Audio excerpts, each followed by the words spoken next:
Hello, good evening. Welcome to Easy 8's Online Painting Club. My name's Danny, says it right down there at the bottom of the screen, and welcome to episode 99. Is it auspicious? I don't know. It feels quite special, doesn't it? To be saying goodbye to the double-digit episodes and going into the territory of triple digits. For next week is a 100th episode, 100th, put my teeth back in, 100th episode. That's quite a big deal for me, really. I hope it is to you too. Anyway, welcome to another show. For the next 2 hours, I'm going to be with you live streaming, painting my miniatures, and I hope that you would come along as well and bring your miniatures, and we'll kind of get everything painted together. If you're new here, it's not a tutorial channel by any stretch of the imagination. There's loads of that stuff already out there, and I implore you, go and have a look, because there's loads of really cool talent out there, and I'm not talented at all. You'll find out, trust me. So yeah, go and have a look for that sort of stuff if that's what you're looking for. But if you just want to kind of have some company, join in the live chat over here with Jeff and the rest, who I'm sure are going to be coming along in just a minute, then by all means come along and get chatting. Bring your miniatures and get them painted, because I've got hordes of unpainted plastic lying around all over the place, and having your company really helps me kind of press on. If you do like what we do here at Easy 8, please do find us on Facebook, on Instagram, and here on YouTube, obviously. Like, follow, share and subscribe. Every little bit, every little thing that you do really helps me make this show grow. That much bigger gets the word out there. And last week I said, hey, wouldn't it be great if we could get to, like, you know, oh, excuse me, if we could get to 70 subscribers by Christmas.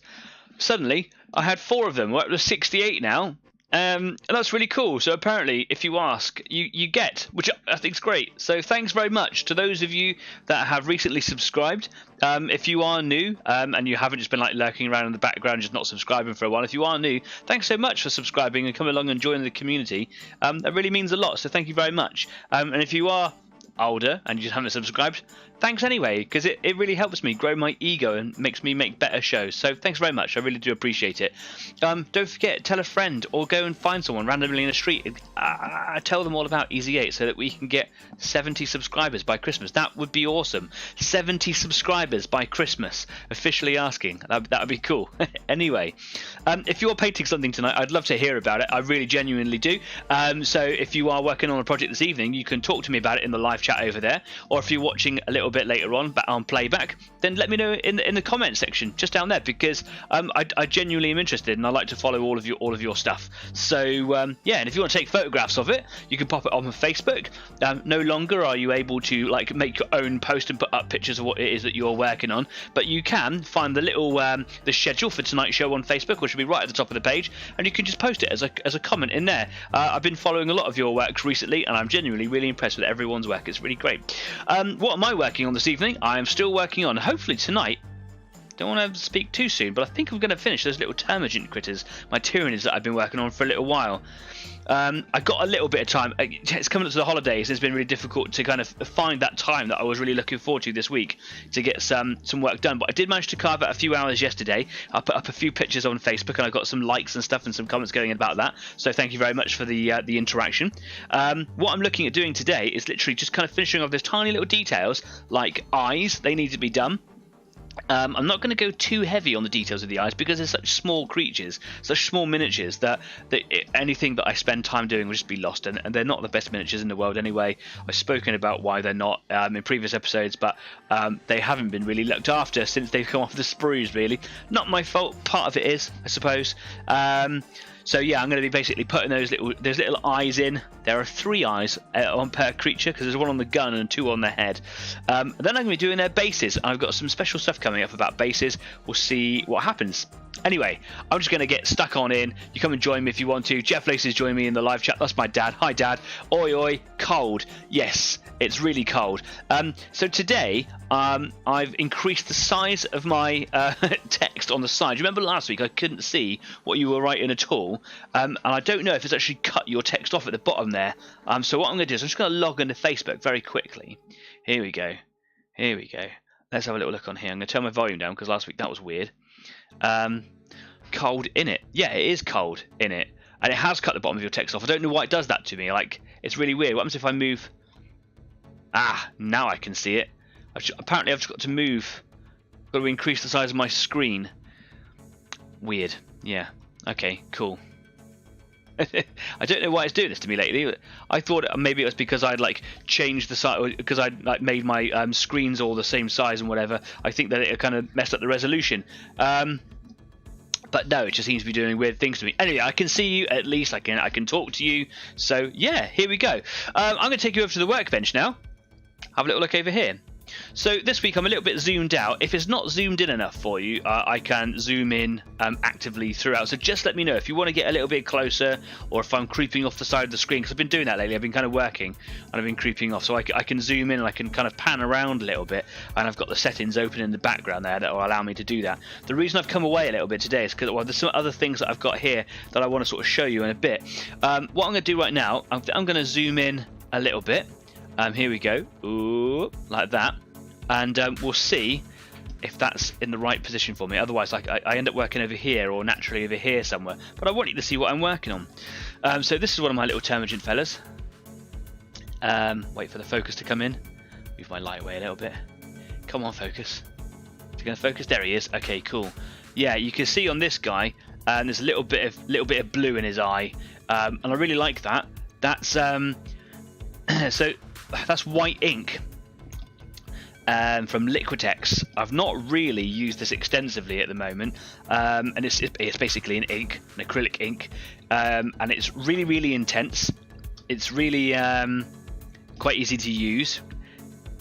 Dries quite quickly if you don't get to it. If you made a little mistake or a little bit of overspill or something, you can wick it away, but once it seems to dry, it seems to be quite impervious to be removed. But I've only been doing it on tiny little bits here at the moment anyway.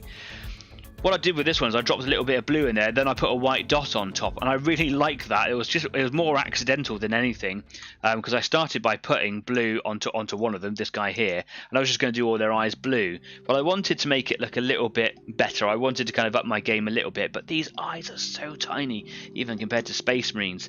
So what I've done on every single one is I've been around them, and I've put white into all their eyes, and then I'm going to drop blue on them and see if the blue sort of runs around it a little bit, and then that white should sort of shine through.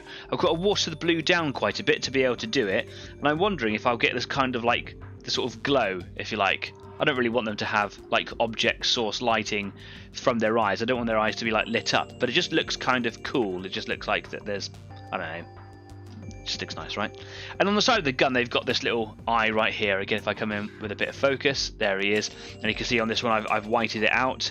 I did put blue on it, I think, but then I put white straight over the top. So I'm hoping that they'll come out really nicely. The colour that I've been using for their eyes is Electric Blue by Vallejo Game. And yeah, it's a really watery paint because it's made for airbrush, but I think I need to add a bit more water to it, or maybe even a medium, for it to go quite transparent. And I've only got to put the tiniest drop in there. Now, what I'm hoping is that it kind of makes contact with the white surface and then sort of runs around the sides, and then you kind of get like a bit of a natural glow in there, and it might be even more noticeable on the bigger eye on the side of the gun there.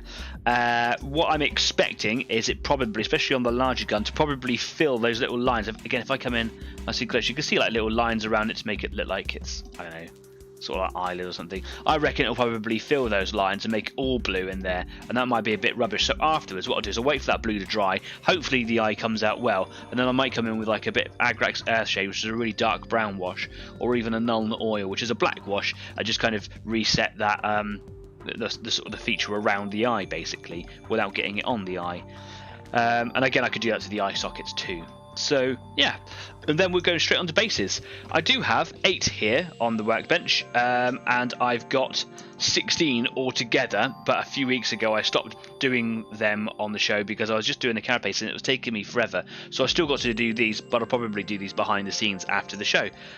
So yeah, there you go. So I'm just going to crack on basically. Yeah, come and keep me company. It seems to be a bit quiet in the live chat today. It was really busy last week, and this week seems to be a little bit quieter. That's okay. It's coming up to Christmas, isn't it? That's absolutely fine. So I'm going to give this a really good shake. I was using it yesterday, but I barely shook it at all, and that might be bad. So I'm just going to give that a good old waz, getting it in there on the Wazomatic, giving it a good old mix. Staff's probably not watching right now, but he loves it every time when I do that. The Wazomatic. It's nothing special. but it really does get these paints mixed up a little bit more. Okay, I'm just going to put a couple of drops in, and then what I'm going to do is I'm probably just going to add a bit of water to that. Now, I really like using my sable brushes, my Raphael Kalinskis, and they can get a really, really good point on them. But I'm, thanks. I am putting it's still got quite a large belly on this paintbrush, and when you're putting this into such a tiny little eye socket, it still is quite easy to get the paint in and around it. So what I have been using is I was using this really old narrow sable brush, but it's a bit old and battered, and he does fork a little bit at the ends, which is a bit of a shame. But I've got this brush. This is a synthetic one, and I think this is quite a cheap one that Jeff in the live chat, my dad, gave to me with a whole bunch of others. And this one can go down to like a needle tip point, and it's quite a small belly on there, so for holding just the tiniest amount of paint, it's actually been really, really useful. So that's what I'm going to use. Right now though, I'm just going to mix in a bit of water. So here's my electric blue just in here. I really need to clean my paint palette, but it's nice for reference sometimes. So literally just going to add a bit of water in here, and the idea is to break the surface tension of the paint right down, so that when it goes into the eye, into your eye, it should just kind of run around a little bit and make a bit of a filter. And if it's not working that well, I'll try it with medium instead.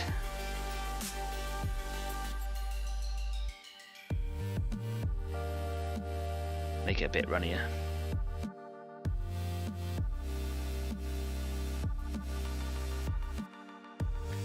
I want it so it kind of almost runs away with itself.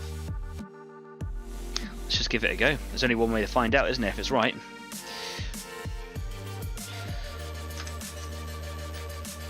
Okie dokie.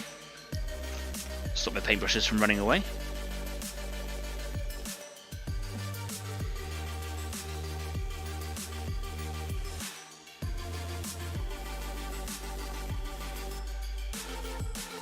Which one shall I start with? I'll start on this one here, because this is the one you can already see a bit of blue on. So I don't know how this is going to go. I genuinely don't have a clue. Hopefully that's in focus for you.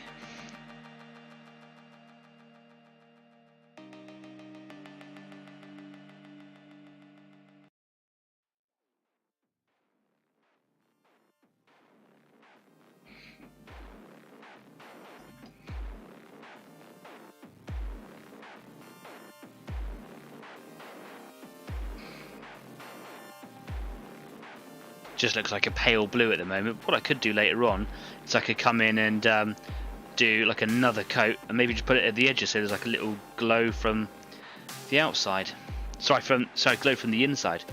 Or perhaps I just go in and put an unwatered down coat on over the top, and then put a little white dot in the middle later. Maybe that's what I'll do.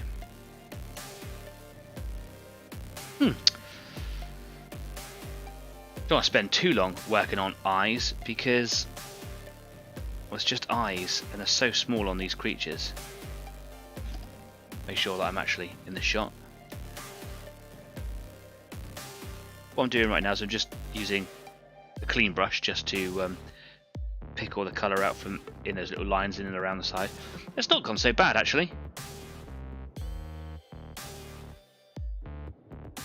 Alright, I'll come back to it. A tiny amount in this little eye socket here.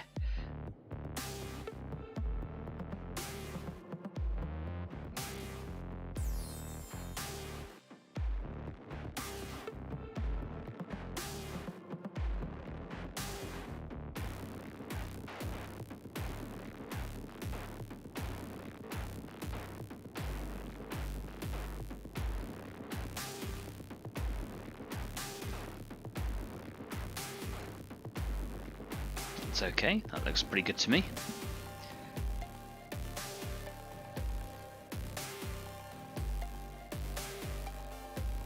Yeah, the white showing through there, okay, and the white showing through there, alright. So maybe what I'll do is I'll just use a tiny bit of water on the end of a clean brush, and I'll just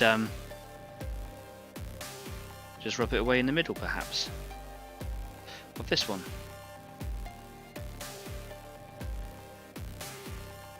Is that going to work?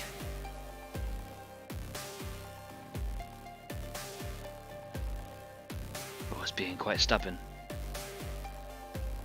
I've got some tricks up my sleeve for it anyway. I'm going to put him over there just to say he's done. Right, move on to the next one.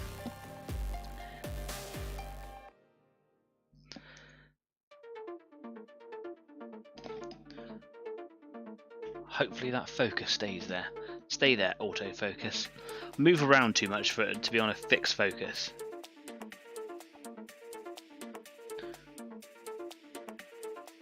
So I have to stay on autofocus, I'm afraid.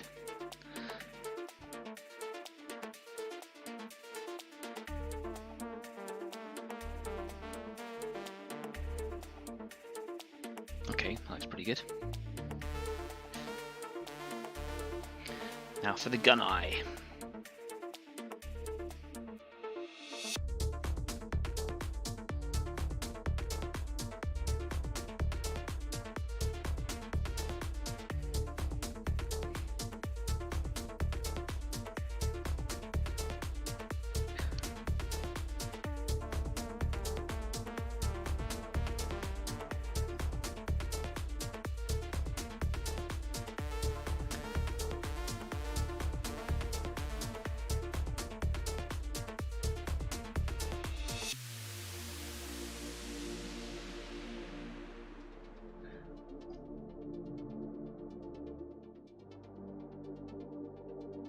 Now I think I actually, for the larger eye, I think I actually need to put a coat of almost unwatered blue over the top. And let the white shine through a little bit, and then I can darken off the corners on it later. Okay, I think that's my game plan here. Staff has joined us. Evening all. Hi Staff. Hope you're doing well. Haven't seen you around for a little while. You were a bit poorly last week. I don't know if that was on the show or off the show, but I remember you messaging me saying, I've been a bit poorly. I hope you're feeling better, mate. Jeff says, our hands have been too cold for any fine work today. Just spent the day trying to not cut a finger and working with a bandsaw. Yeah, don't get your fingers on the bandsaw. It's not what they're for. They will do a very good job of it. It has been so cold. I've actually, right beside me, just here, I've got a portable radiator with me because it is so cold up here at the moment. My hands went blue earlier on. On my phone, sorry for the typos. No, it's absolutely fine. You can have all the typos you like. I'm not here to criticise your spelling. And Darren's joined us as well. Hi, just dropped in to say hi. Can't stay too long. Okay, that's absolutely fine, mate. Thanks for stopping by and saying hi. All the rhymes.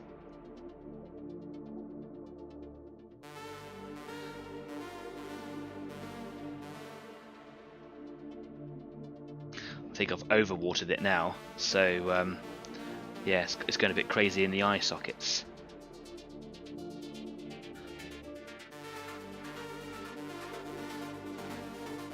Let's wash that whole eye out. There we go. Same with this one here.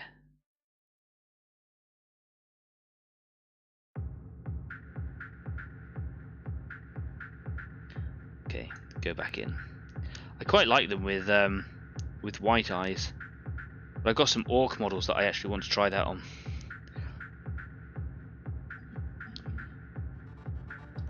Steph says, I'll be in bed, no painting for me tonight. Are you still poorly? Or you're just tired? Or you're cold? Because, yeah man, it is cold. I went driving the other day and ended up on 3 inches of ice. Yeah, we were fine. It was okay.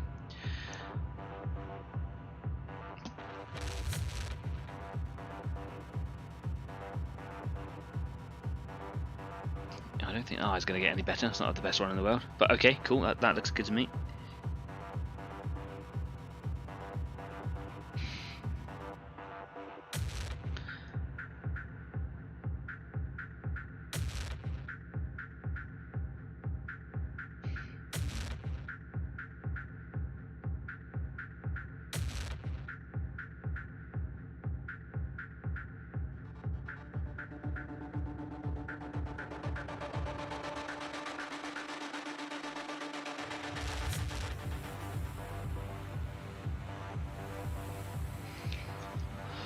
Okay, just trying to keep it quick and simple and just work out a routine, you know, and just make it look fairly decent. Again, so small it really doesn't matter to me.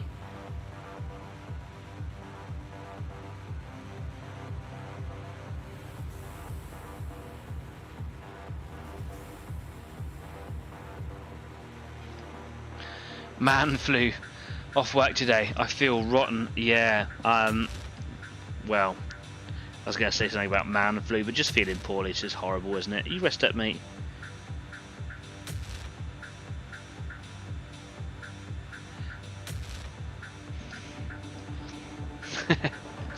Jeffers. Couple of beers will fix that stuff. Only cure, mate. Yeah, he's absolutely right. He's absolutely right.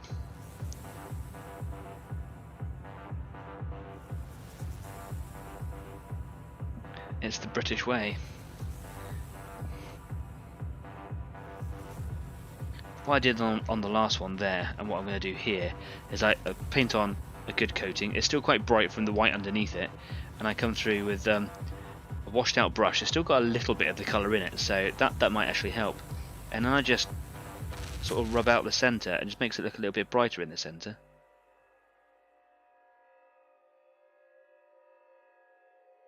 Quite like that.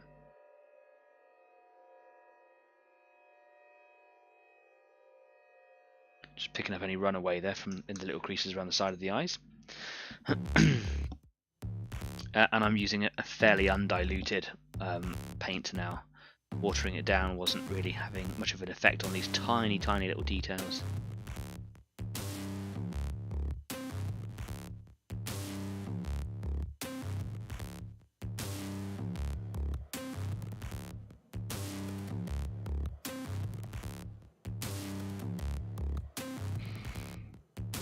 The blue stands out on them quite nicely. I like the blue with the yellow. It's quite cool. I like it. I like it. Staff says, but the beer is downstairs and I am not. Yeah, and if you are poorly, mate, it's not going to work its way up there, is it?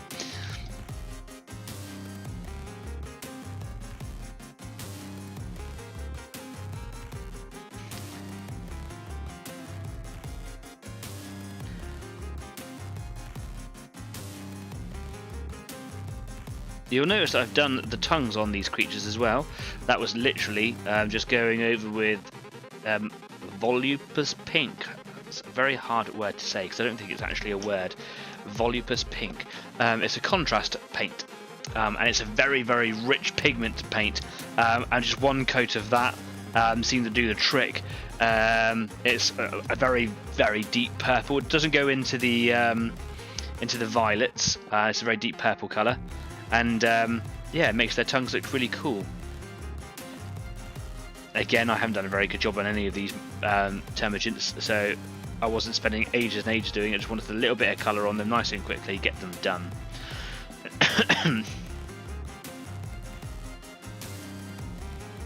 Still got that cough I've had for weeks now, if you remember when that started. Those eyes went on nice and quick. That's good. Okay.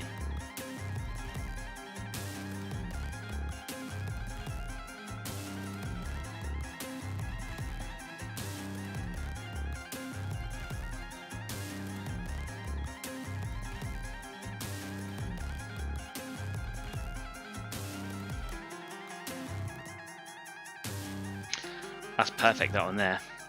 That's like a little detail that only I can really see. It's actually getting really quite warm in here now, so I'm just going to turn my radiator down. There we go, that's nice. And I have a sip of my tea while I'm at it. Yum. Oh, that's good. Darren says crawl. Crawl to get your beer, staff. Do you not have a little bell to ring for service? Your life depends on it, man. Flu can be lethal. It can be. But I think his life might be over if he started ringing a little bell.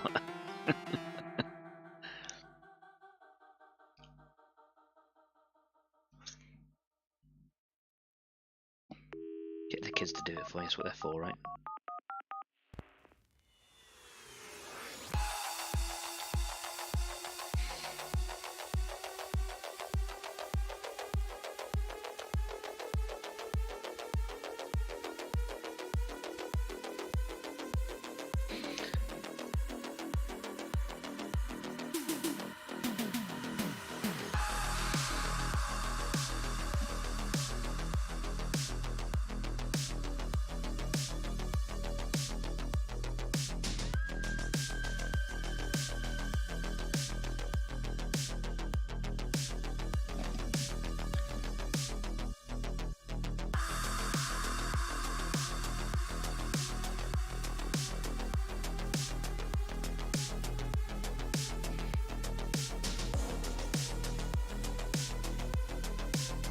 Now I might do pupils on these larger eyes, on the gun eyes. I've been playing around with pupils. I'll show you in a second what my results have been. And it might just set the whole thing off and make it look like it's an eye.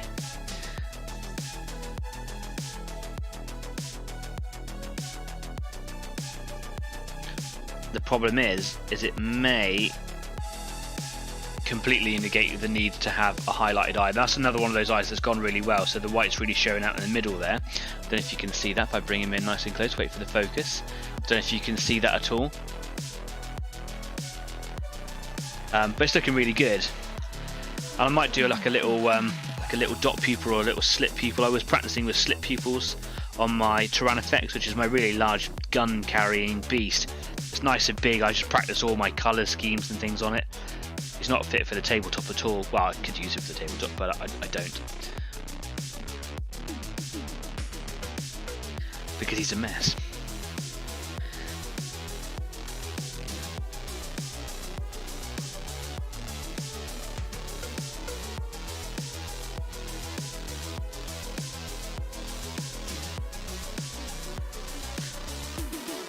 Those eyes didn't go very well.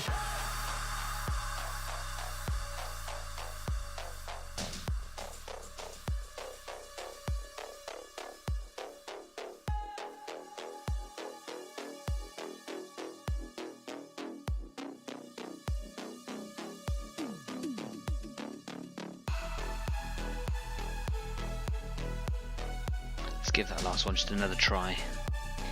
Drop a tiny bit of blue in there.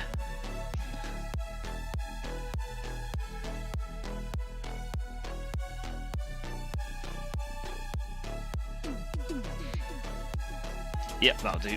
That's cool.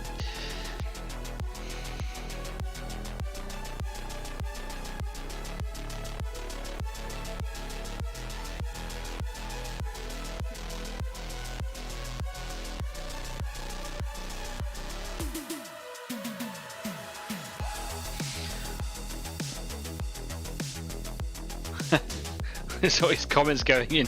Are we picking on Stafford now?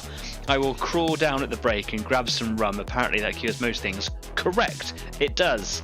If you're underage watching the show, no, it doesn't. If you're at the right age, it does. Only if you snort it. I'm not going there. Have you heard the new things about Henry Cavill? Yes, I have. Just a couple of weeks after announcing that he was going to be in the new Superman things, DC had kind of picked his contract up again. They were going to put him in some new Superman films. He has since been dropped for whatever reasons. Excuse me, I'm so sorry. Yeah, apparently they want to focus on some films further back in Superman's past, with the intention of maybe going back to Henry later on at some point. However, since then, the nerd community has been going, oh, maybe it'd be great if Amazon picked up a contract for doing a Warhammer series.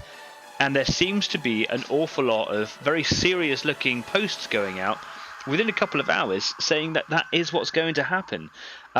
So he has apparently...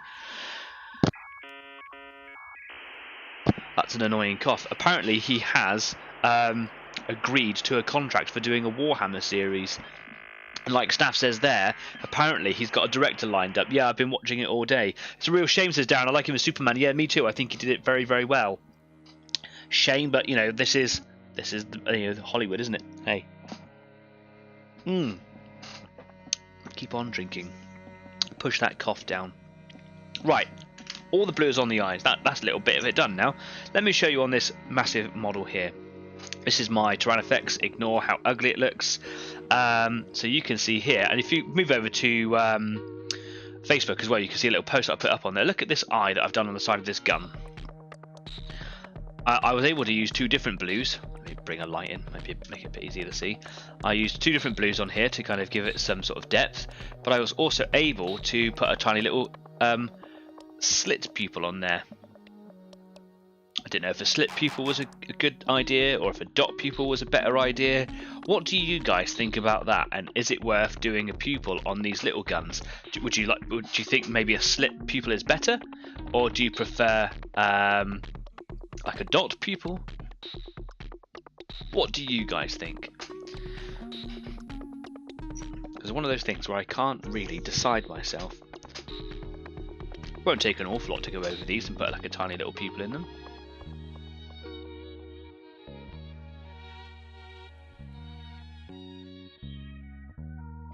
Stafford saying Henry is the big E for Horus Heresy series. I think he would be better placed as Uriel Ventress, as the captain of the 4th Company of Ultramarines. Massive saga of books, and you can keep it really current as well. That eye looks like it moves. Slit, keep the slit. Okay, that was a practice run. That was just me playing around. Do you think that on these little eyes, like a tiny little slit pupil, will be a good idea? Do you think? Because I can do that. That would look pretty good, wouldn't it?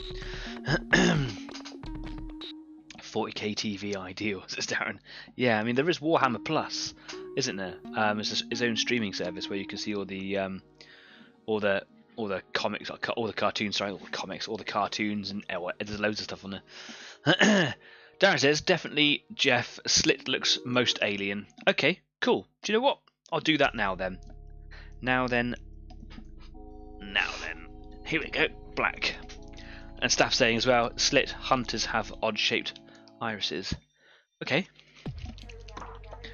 Slit pupil it is. Bit of a shade for the black paint. A couple of black speckles around the slit. A couple of black even on this tiny little eyes, or should I just do like a little slit on these ones? Because these, you're not even going to see it, but I know what you mean. Right, it's been a while since I've used this, but my cough is starting to come back. It seems to be like something that happens only on a show. Really sorry about that. Let me just give this paint a good waz. Wait for it, Stafford. Wait for it. There you go.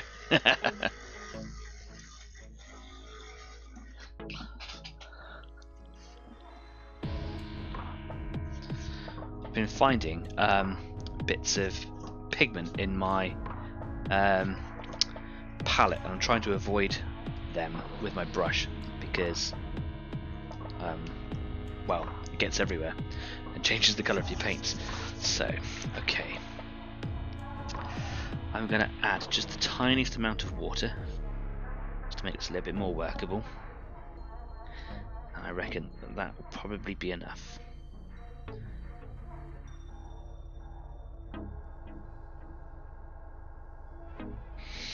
Right, let's give this a try. Oh, focus is on now.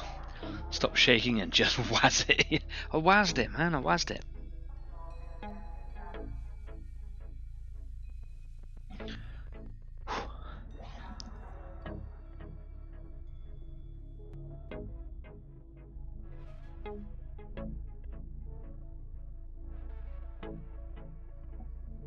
That's like a dot. Tiny piece of fur in my fluff in my paintbrush.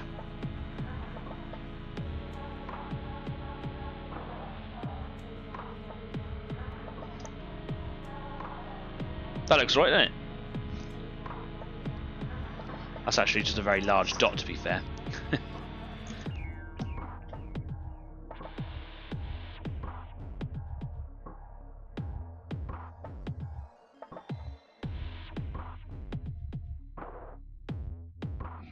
I think I need a bit more water in it.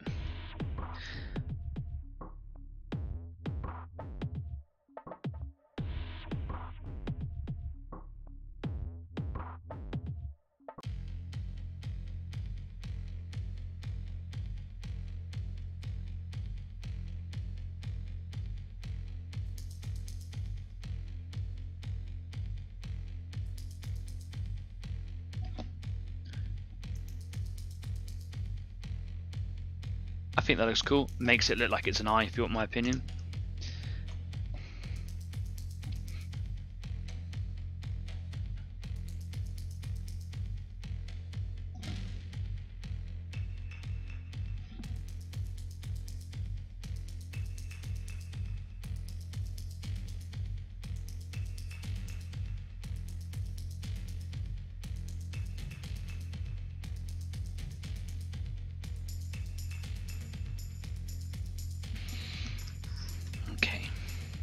These could be better, but you only get better by practicing, don't you? So let's just keep going.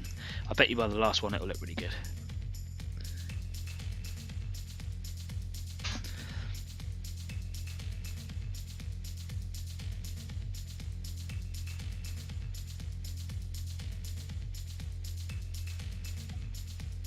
That's better. Cool.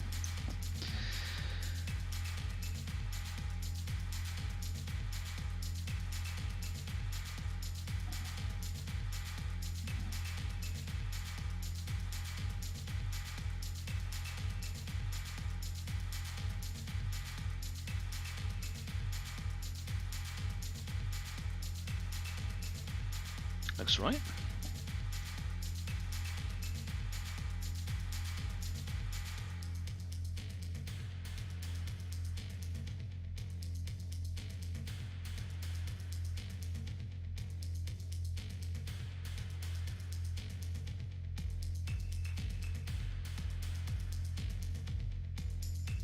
I'll take some photos of these during the intermission.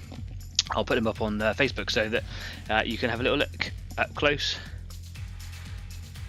See what you think.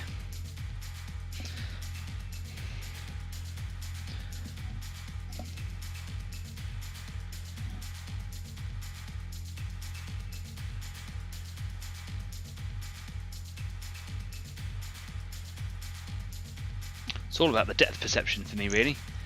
Just making sure that I've got the paintbrush actually close enough, or not too close, that I just put a great big blob of paint all over it.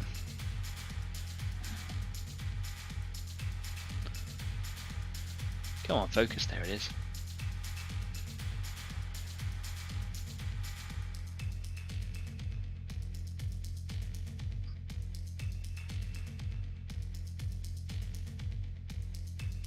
Told you by the last one it'll look really good, didn't I? Cool. Well, there we go. Eyes done. Ah, look at that. And it's only 22. Fantastic. So, let's move on to the next part of this project then, and that is basing. What I've done with them all, I'll come to this one here because it's the driest one I think, is I've done the rims once before using my highlight colour, Dawnstone Grey. It's a really nice colour. It's a part of the theme already. It's not one that's used in excess across the whole model, and it really makes the whole thing stand out without being a distraction. I normally then just kind of like paint the top black and then paint like crackle effects. The reason I paint it black first is that if I use crackle paint and then the cracks appear, you get the black colour showing through and not any other kind of random colour, and I've found in the past it's quite important. However, I thought that I would give a bit of a test with one of my other colours that I've got here. Didn't want necessarily black, because black cracks under the ground, it should all be relatively the same sort of colour. But to kind of enhance those cracks and make them look like they're there, give it a bit of depth on the miniature, I've been playing around with other colours. This is Skaven Blight Dinge, as it says on the pot. This is one of the 5 greys that I've got. This is one of the ones that I don't use very much, the other one being Storm Vermin Fur. This one's a very browny sort of a colour, really. It's browny grey.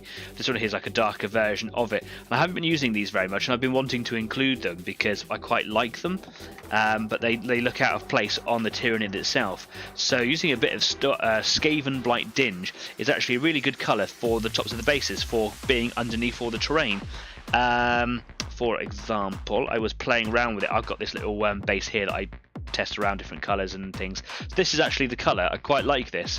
This is darker than Eshin Grey, which is the darkest of greys I use on the actual carapaces themselves. And I actually think about incorporating it into one of my darker greys on bigger Tyranids. Oh, just drop it on my models, why don't I? Yeah, ruining everything.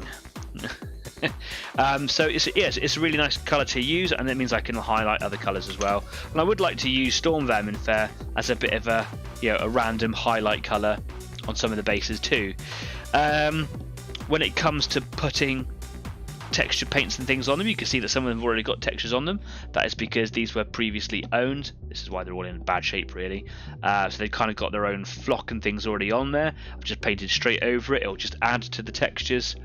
Brilliant, cool, couldn't ask for any more. I don't think I need to do another coat of it, although it looks a bit wishy-washy in some places. I could do it on a few of them, I reckon. just in case crackle effects. Now, do you know what? I'm not even going to bother. It's just adding too much time. If I get crackle effects and it shows like this one here is quite patchy, if that shows through underneath it, then I can just paint it. Right now, I just think I need to kind of get moving. So I don't want to do crackle effects on all of them. I would actually like to use some sort of gritty ground bits as well. So I've got, this is a Grelin Badland, and this is just like a gritty paint. Gone through almost all of this, and it's just a nice paint to put down. On the bases, it just kind of mix it up a little bit. This is a Hormigaunt that I've got. All my other Hormigaunts are actually in a box somewhere else. These are all really badly done. It was the first time that I was playing around with it, but you can see on here that it has got like a red vine or something, like just a bit of alien. I just wanted an extra color on there, and just to make the base look a little bit more alien. And I've said in countless videos before that I like the idea of wherever the Tyranids go, that they have like their own sort of alien plant life that goes with them. They do in the oh, Darren's got to go. See you later, Darren. Have a lovely evening, mate. Take care. Thanks for stopping by. Cheers, pal. Bye. Yeah, I really like the idea that is in the lore, that they basically bring their own alien plant life with them as well, and it just kind of helps eat the population. Like giant living bramble bushes that grow rapidly, like really rapidly, things like that.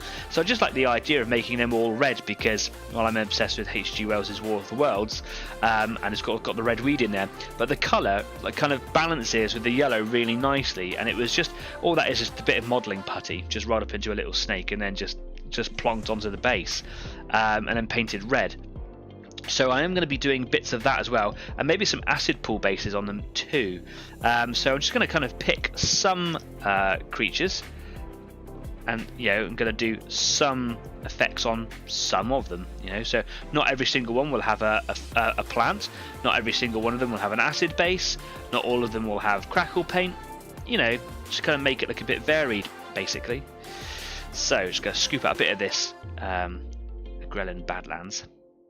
Scoop a big chunk of it onto the base here.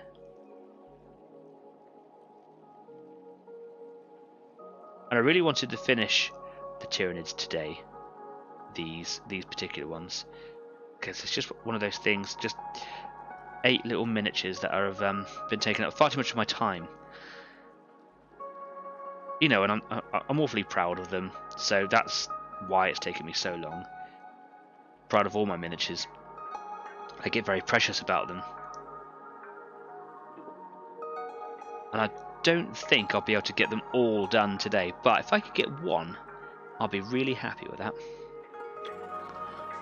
I think with this one here, I'm going to make a little acid pool on him.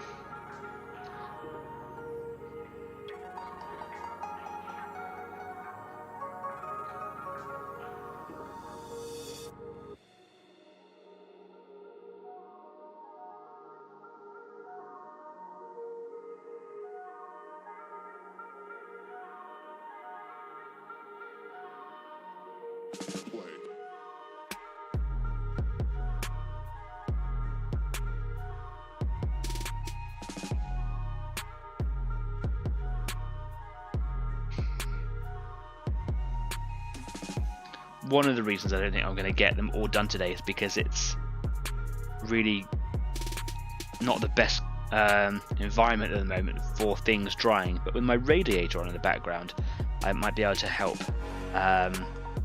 speed that process up. So when this little fella's done here, I'll just move him over to the side, just beside my radiator, and hopefully it'll dry out nice and quick. But I'm not expecting it.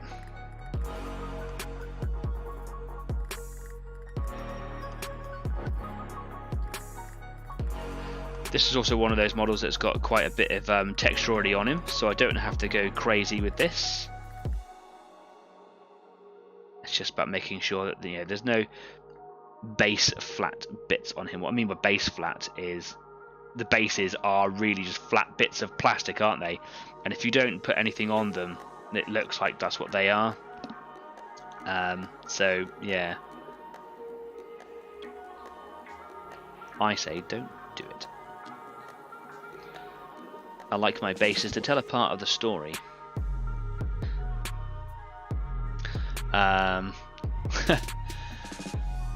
Staff says those nids are too colourful. They should have a more Prometheum burned look, in my opinion.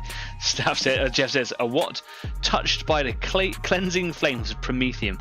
Prometheum is the 40k universe's answer to flamethrower petrol. It's like a slightly jellified liquid that burns really well. Prometheum is what they use in their flamethrowers, essentially.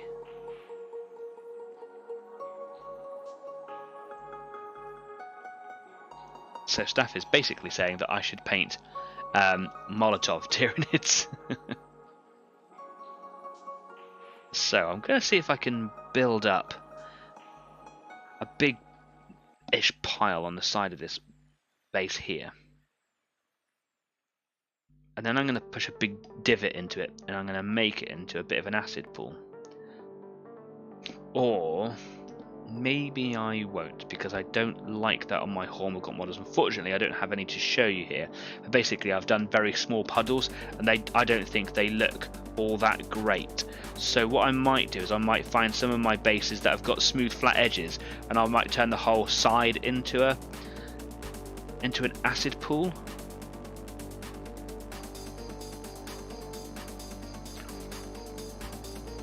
You'll see what I mean in a minute. So I'll leave him like that. Okay, cool. He's got texture. Brilliant. Wonderful. Took too long doing that.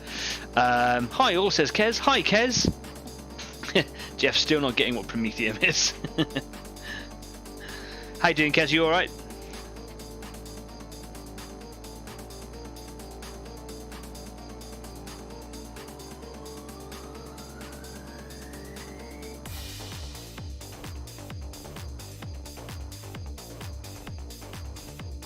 Now I'm only putting texture paint on the areas where I think it needs it, because this one here again has got a lot of texture already on it. But in some places it's really sparse. So yeah, I've got to make sure that it's got good coverage. And also gaunts, which are both Termagants and Hormigaunts, have strip bases, so they've got these little lines underneath, and at each end you'll get little gaps, and on some of these miniatures there are gaps shown on their bases, and I think it's important to make sure that they are filled so that you can't see them.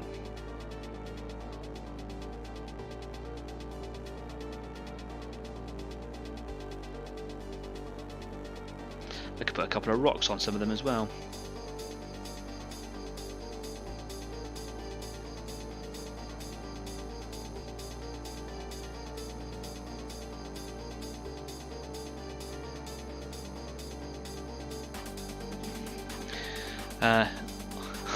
I may be slightly biased. Just read the devastation of Baal. Yeah. But let's be fair.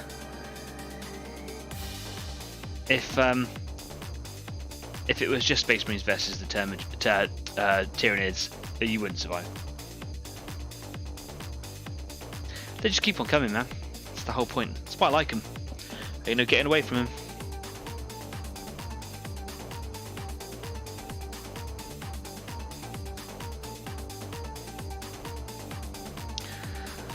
I actually quite like this grey. The more I'm looking at this base grey that I've used here, the more I'm liking it. The whole point is I want them to be quite like, I want it to look like every little piece of nutrients has been absorbed from the soil. I want it to make it look like that once it was, you know, grasslands and soil and mud. It could even be rock, whatever it is. They've absorbed everything from it. So all you've got really left over at the end of it all is this lifeless substance that was your soil on your planet. And I thought that was just best sort of displayed by having grey dirt. And that was the idea. The concept of that idea came to me from one of the bits of artwork that you see here and there, and it was a couple of Space Marines, and they're quite small in the picture, and they're looking at this grey barren landscape, and in the background you can see these giant Tyranid spires, but there's nothing left. Even the Tyranids have all gone, and the spires are just like the carcasses of the spires left. And I thought, yeah, that's cool. That's what I want.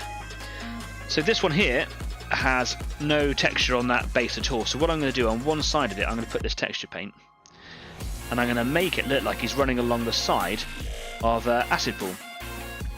Tyranids use acid pools, or what is known as reclamation pools. They kill things and then drop the corpses, or whatever it is, into these pools, and it breaks it all down. The acid is so strong, it's basically like Tyranid's stomach acid. Breaks it all down in this pool, and then around the pools grow these giant spires, giant capillary towers.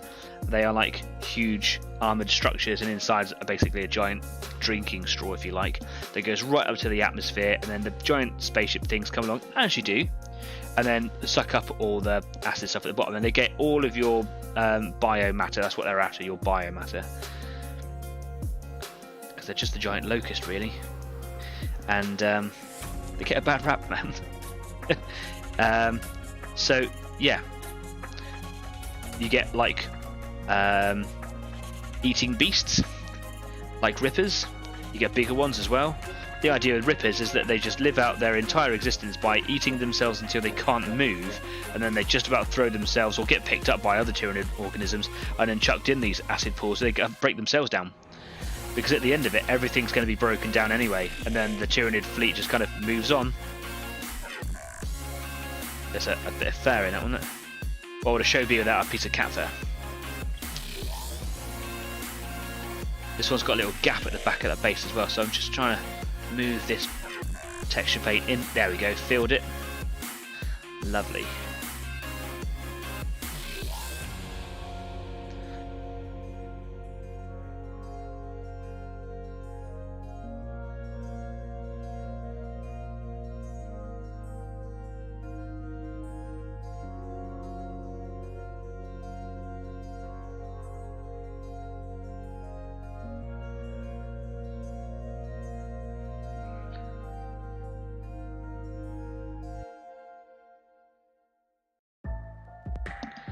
You think that doing this sort of messy looking base work would actually be quite quick, but it's really time consuming because you don't want to get it on your model, because it is paint, it's just got stuff in it.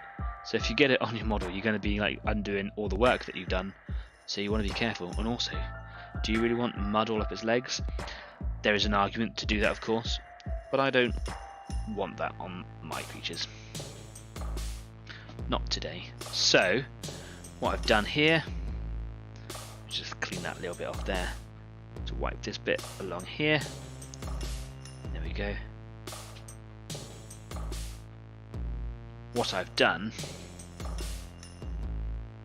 is I've made all of this bit down here clear, and I'm going to basically do an acid pool effect in there later. I'm going to make it look like it's a bit thicker on the edges. But again, less is more. It's such a tiny base, like there's only so much detail I can put in.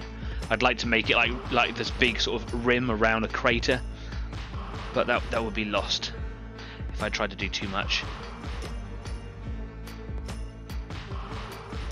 There's a little bit left on my finger, let's just get that off. There it is, lovely.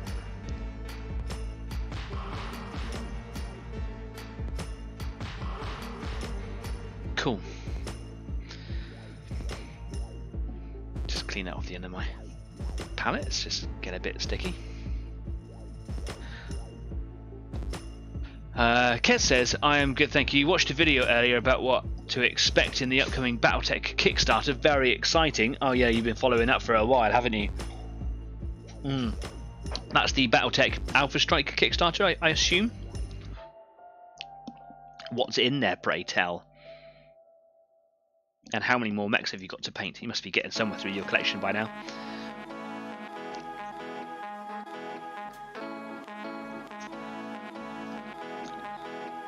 We're going to move to an intermission in just a few minutes. I'm just going to let Kez have a chance to answer that question because it would be rude of me not to.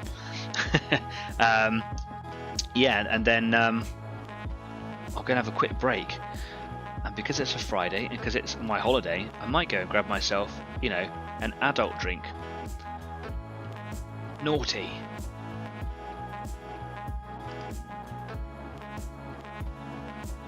Just trying to scoop out some of this paint. There's still loads in there. It's quite a big pot. Jeff says, so no one really wins against the bugs then, even if you beat them on the games table, your whole planet's under attack. Well, in the stories, people have beaten them, you know, and reclaimed their planet. But then there have been, over the couple of thousand years of the story arc, there have been 3 major Tyranid invasions. So it's kind of a moot point, really. Are you beating them, or are you just extending your suffering? And on the occasions where they've been beaten, it has taken pretty much the entire galaxy's worth of forces all combined to try and stop them. So yeah, normally if the Tyranids invade, it's your number's done, basically. Go join the queue.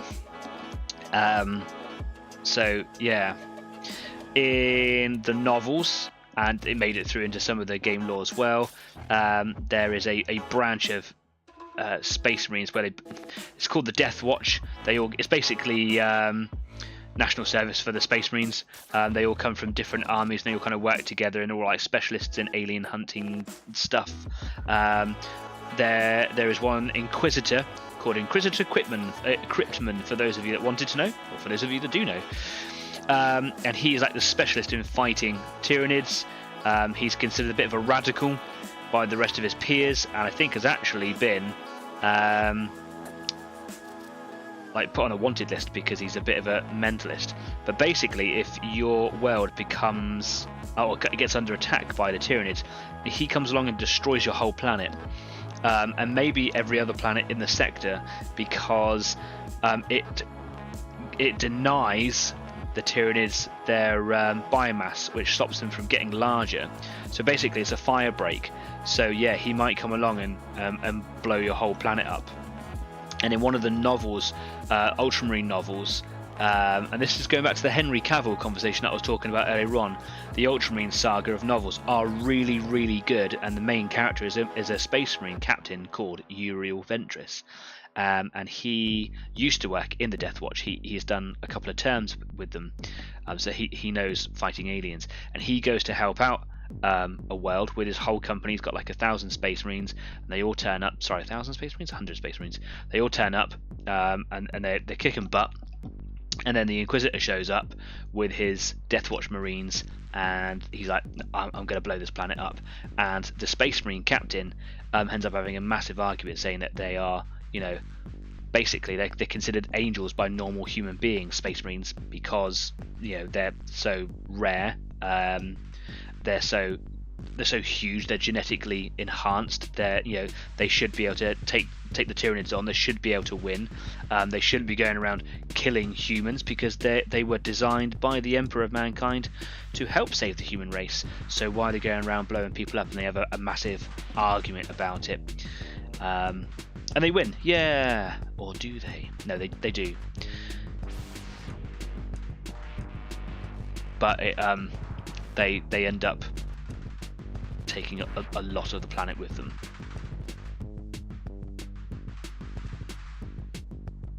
They end up actually having to fly into the Tyranid spaceship to kill the Queen Beast in there, which is actually a part of the spaceship itself. It's not like its own beast; it is the ship. Oh, excuse me. That's my dinner coming back up. Right, okay. So I've got a couple more bases to do here, like the flat ones. I'll do like more acid-based things on those, I think. Kez says Kickstarter is focusing on a mercenary theme this time. Nice, cool. So you can make your own. You can make your own unit colours up. That'd be ideal. Almost finished my House Steiner mechs. Going to paint 5 mechs in Wolf Dragoon next, but you still got hundreds of minis left, haven't you? Yeah, still a reason for me to have Easy 8. You're not done with me yet. Right, I'm just going to clean this tool off here. I'm going to go and get myself a fresh drink. And it's pleasantly warm in here now. That radiator is doing me the world of good in here. Lovely. All right, well, do you know what? We'll have a little break. We'll have 10 minutes and go stretch your legs, focus your eyes, whatever it is that you got to go and do. Stafford, maybe rest up, maybe go get yourself a run, whatever, but just make sure that you're not too poorly, eh? Whatever it is that you're going to do, Staff, you're exempt from this. Go and change your paint water. Do it. See you in a minute. Bye-bye.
Welcome back.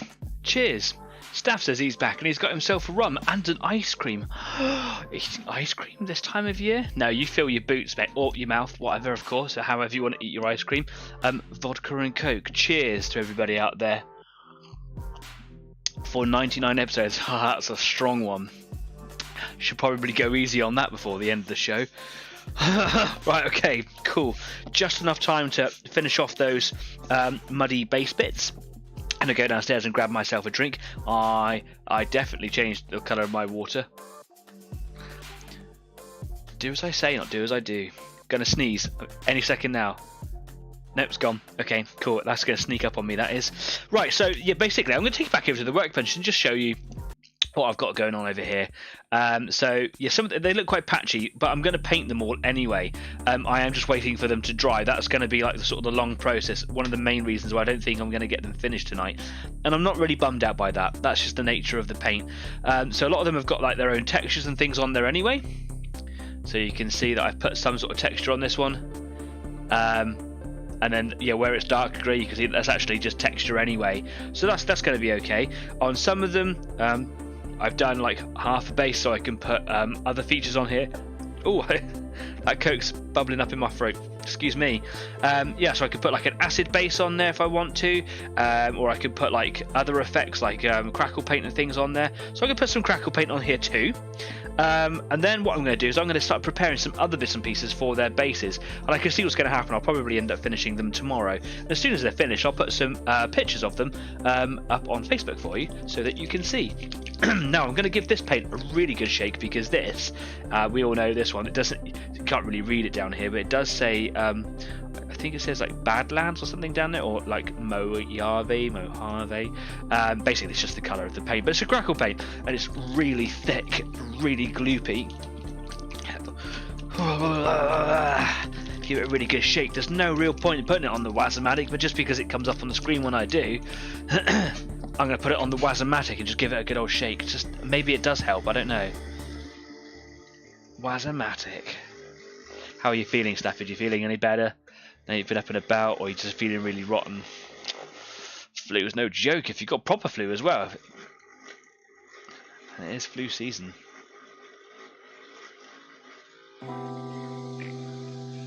There we go. Cool. Another shake by hand. Lovely. So I'm just going to pop a really big gloopy bit in the palette here. Now normally,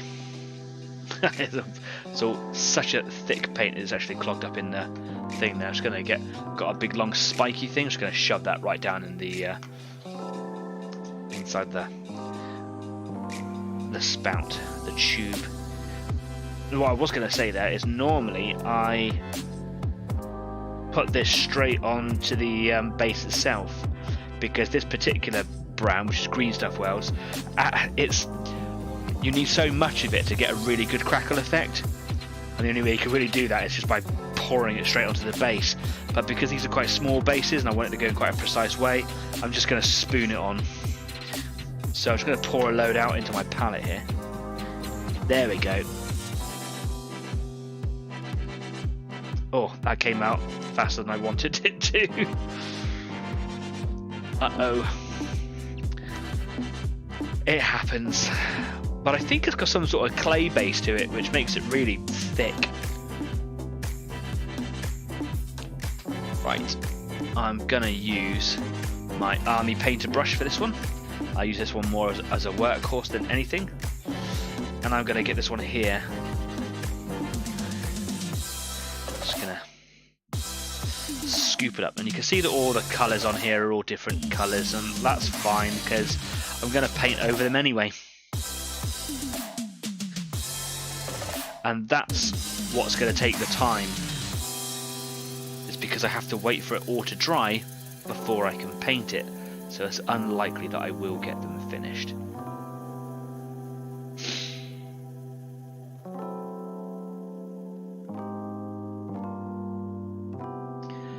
Literally, I'm just scooping out big blobs of it, and then I'm just dropping it in and letting it touch the other paint. That's absolutely what I want it to. and where it pulls up against the side of it and it starts to make like little circles. It's really hard to explain. I'm sure you can't really see on here. It almost doesn't want to go right up to the edge of the other one. It looks weird. You'll know exactly what I'm talking about when you see it. Force it to do it because you want it to make it look like there's no seam between the two. Then what you do is you get a wet brush. Make sure that your brush is cleaned out properly because this crackle paint will really dry up in your brush. It's quite, not, I wouldn't say it's a sodden wet brush, but it is saturated. And then just feather out the edges between the two paints.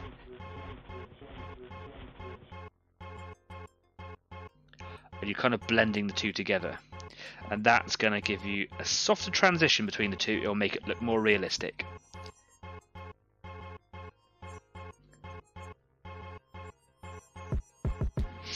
If you can see what I'm doing there, is kind of his arms kind of covering it all over, isn't it?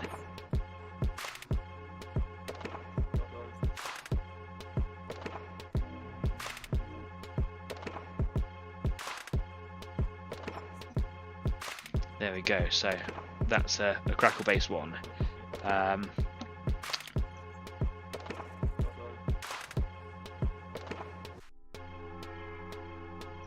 These are my two drier ones. I put those on a radiator earlier. You're drying fine. Here's another one here that I was going to do an acid base, but actually I'll do acid bases later. I want a bit more crackle on these guys. So I'm just going to put a load of crackle paint on here, especially now that I've poured out too much of it. I might make more crackle paint so I don't waste too much of my crackle. Because that would be a nightmare.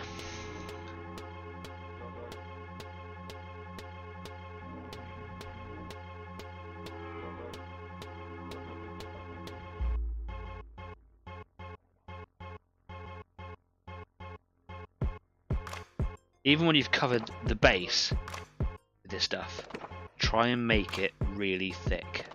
You'll thank me for it later.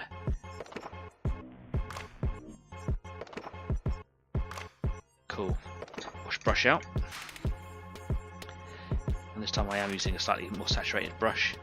And then literally feather those edges down. A bit too much there.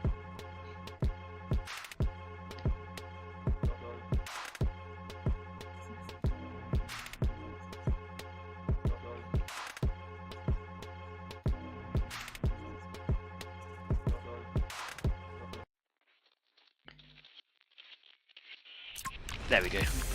Edges blended. I didn't even know I was going to do this as an acid base. I'll do him as a crackle one as well.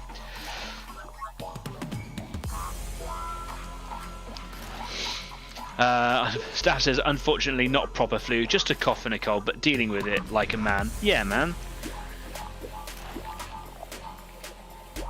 You're allowed to be poorly, right? You tackle it however you want to. Jeff says, just a thought, that giant crater I'm going to mould at some point will look real nice with some bug towers. Perfect biomass pond. Now you got me thinking. Do you know what? That's a conversation we'll continue. Sounds like a great idea.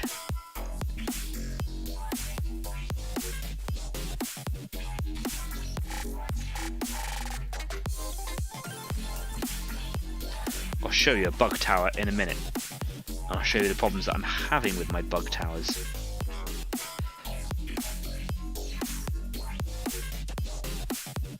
Oh yeah, that's right. On this one, look, I'm even mixing my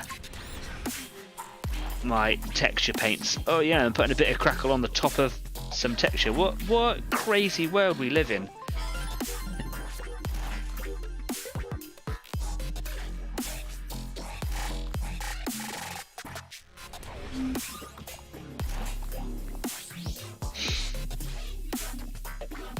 Still going to feather those edges in. It's basically because the surface tension of the clay paint is so strong because of what it is. It yeah, it looks a little bit out of place if you don't blend it. There we go, blended. Nice. And this guy here looks okay. I might put a little bit on him just because it's fun, isn't it?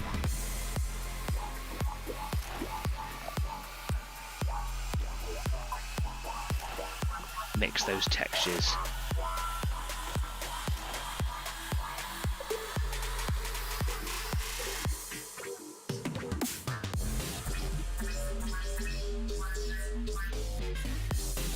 make it really thick, really thick. There we go. If you are using crackle paints, it is one of those things where you definitely want to change your water as soon as you finish with it, because you will get massive silty deposits at the bottom of your paint water.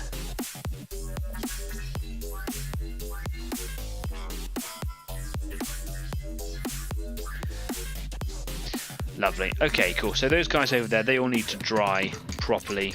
It's going to take them a while.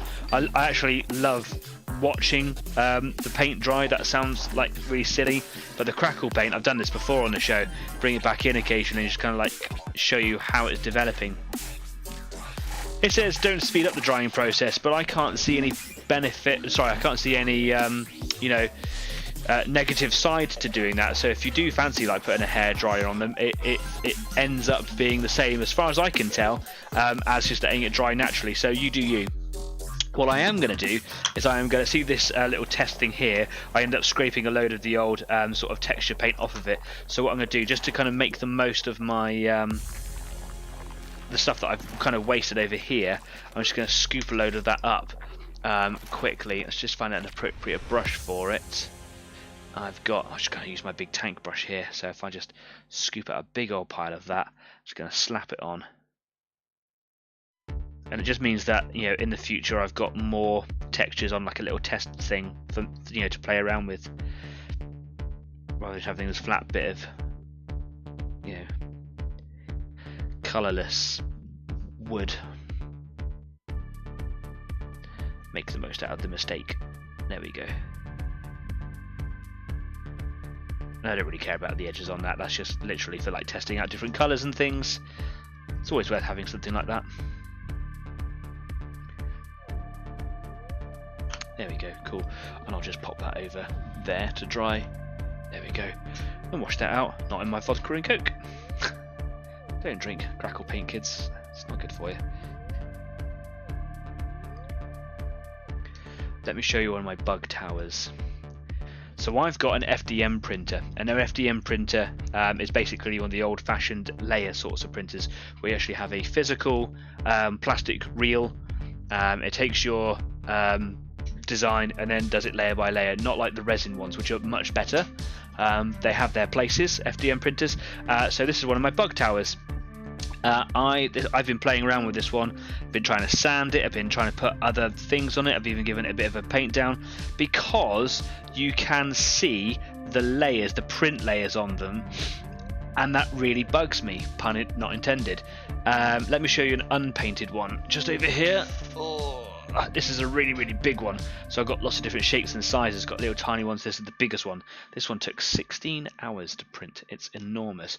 But if I bring it up nice and close, you can see all these lines in it. Move the lights away a little bit. Now all these lines, these print layer lines, they show up really badly, and I think that just takes away from what it is. In some places you can see that it's really bad, and I did speed them up as well because they are like really long prints. And back in the time when I was actually printing these, I didn't have a space other than in my bedroom to use the printer, so I had it on during the day, and one time I actually went on during the night because it was I messed it up.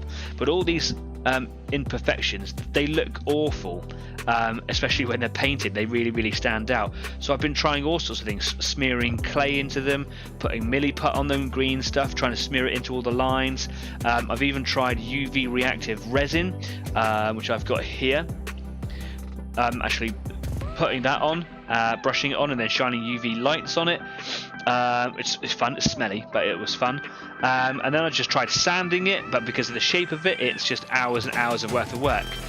What I can do is get the files and send them to someone who has a 3D resin printer. It'll probably cost me a bit of money, but I don't really mind spending money on my hobby. And then once I've got them, I can maybe mould them. They're quite aggressive moulds, so maybe something like this won't be all that worthwhile. But something like this, much easier, because this has got like a lot of holes and pits and things in it. But I could mould lots of these ones, and this is the sort of thing that you want around your acid bases. And then you want lots of these little fellas for scale. Huge, right? Yeah. And basically, the person who made these files on Thingiverse, which is definitely worth going and having a look on if you've got a 3D printer, just basically cuts them off here, or cuts them off here, or so on and so forth, makes them bigger, larger, makes them lean, so you can have loads of different sizes. I really like this one, and that it's not just spires, there's all sorts of different things out there to go and have a little look for. It's a shame that I can't, I mean, I can make these lines less visible. It would take much longer to print them, and my printer really has to be dialed in for quality, but it would just take forever, and they'll still be present. And even though this is still one of the easier materials to work with a printer, it's virtually indestructible to sand or carve, whatever. It's really, really hard. So sanding is a really hard effort. So I've got all sorts of like sanding tools and all sorts of stuff, and it's just, yeah, it's almost impossible. Not saying that it is impossible, it's just incredibly difficult, right? So yeah, that's these things for you. Tyranid spires, the troubles that I'm having with them. Anyway, back to these guys. So these are still wet. You can still see that there's the texture paints on them. I had them set on the radiator for a minute ago, so they are a little bit drier, but they just need to kind of be a bit drier before I can paint them. Going to leave them there for a second. What I really want to do with these bases today is I want to take the whole alien flora thing just that one step further, and I've been looking for like little plants and things for them, and there were lots of like the sort of print out leaves or stamp out leaves and brass leaves and things like that, but they're all like actual leaves. They're actual, like, you know, maple leaves or oak leaves, so on and so forth. And I didn't want to work with paper, and I didn't want to work with brass, and I didn't want anything that was, you know, human or, you know, normal that we would expect to see. So I started looking at aquarium plants, and they're actually really expensive, at least in this part of the world. And then I went to, if you live in the area, you'll know exactly where I'm talking about, Trago Mills. It's a very weird department store that kind of sells everything and anything, and I do mean almost anything. And I found a whole bunch of really weird looking aquarium plants down there, and they were really affordable. And one of the reasons why I've got my zoom function set up today, so I can zoom out a little bit to show you a little bit better. Let's zoom out. Here we go. Cool. So I've got this aquarium plant here, and I've got another one, and they've just been sat on my desk, and they're actually just quite nice as fake plants. Now the idea is that I would just get this whole thing, just slap it on the Tyranid, because that would be a little bit ridiculous. But the idea is that I would just cut bits off. So this one here has kind of got this weird leaf that doesn't look like anything recognisable. It might be to a plant enthusiast. It might be a representation of something that actually exists. I don't recognise it, and I don't care. But I would just cut a little thing off. There's enough here to last an entire Tyranid army, yeah? But I've also got on this one here other types of leaves, and I would just kind of like cut it off at a stem. I could use large. I'm getting excited. I could use larger pieces for larger Tyranid bases, and I could do more and more of it. But the idea is that I would just cut like a leaf off and then just stick it on, maybe with some red vines, and then paint it as well, my red colours, etc. When you start looking really closely, these ones here, they do have like a flash all the way around them, but I don't think that's really going to matter. I don't think it's going to matter at all. Some of them don't have flash lines, others do. Who cares really? But I could, for example, it's probably a bit easier if I show just one piece. I could cut just one leaflet off. I could cut a whole stem of it away. I could cut a whole bunch of it. Whatever I wanted. These ones here, they look a little bit weirder, don't they? Just like these little bubbles. And then these leaves here, and I stood in front of them for ages and ages. Which one should I get? Which one should I get? So I just picked up these two. There were other types. And these ones have also got these leaves on them as well. So there's lots on here to use. There's like 3 different types of plants on this one alone. So yeah, the idea is I'm just going to cut some off, snip them off, and then I'm going to paint them. And then I'm just going to glue them on, and I'm going to use like what I've also done with the red vines things. The red vines were created using Procreate, which is an alternative to green stuff. It's really, really hard stuff, like really physically hard to kind of manipulate and work together, but it dries solid.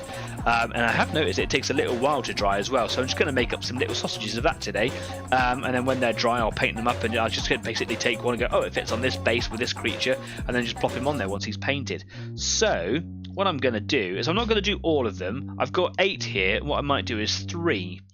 And so all I'm going to do is I'm just going to look for some nice bits. Maybe I'll pop that one aside for a minute because it's quite a busy one. There's quite a lot going on there. So let's look at this one here instead. Actually, I quite like them. They're just fun. Just fun things. What I'll do is I'm going to cut this whole broccoli head off here, and then I can just work with a smaller piece. So I'm going to get out my really cool snippers.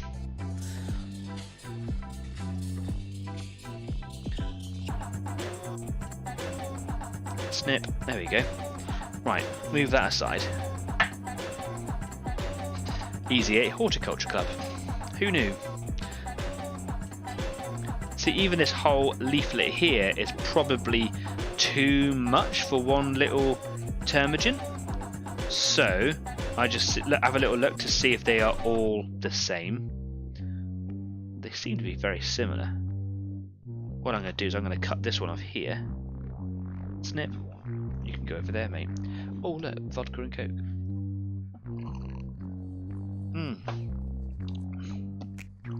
Yum. This one looks like it's being moulded funny. Don't know if I like this one now I've cut him off. It's not so cool, is it? Alright, let's find another one.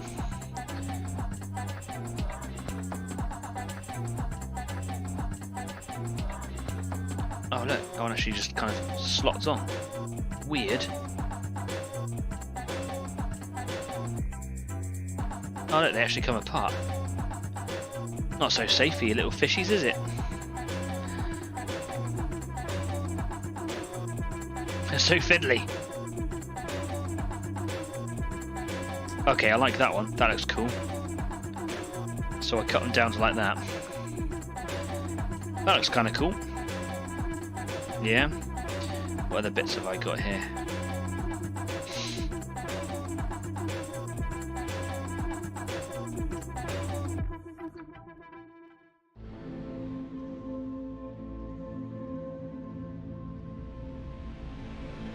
I could even just cut like the single strands off as well. I think that's too big, too busy for a termagant base.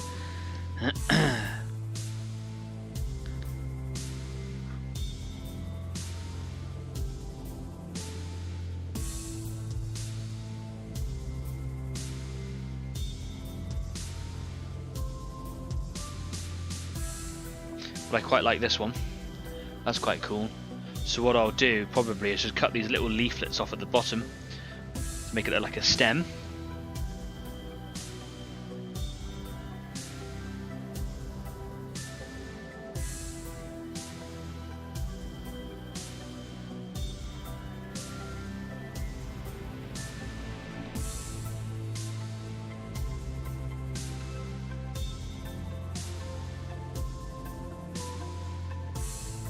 Fun.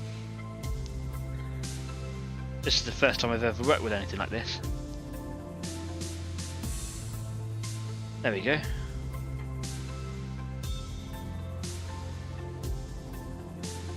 I like that. That's cool, right? So I'm just going to move these off to the side because they're all little bits to choose from later.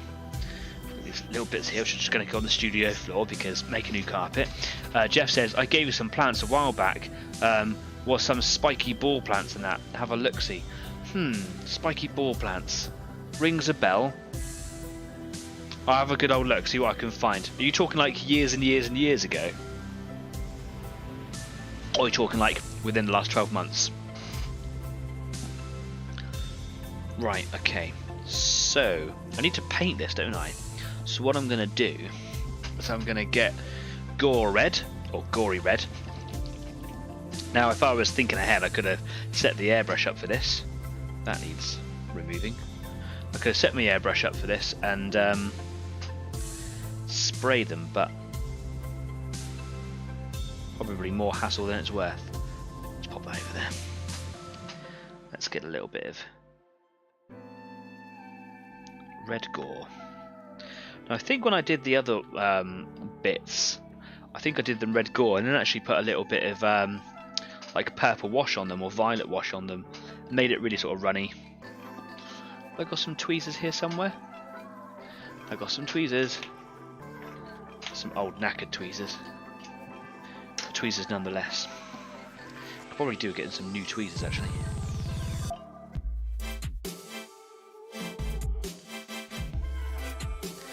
Let's see how easy this stuff is to paint. I bet it's not. I bet it's not easy at all.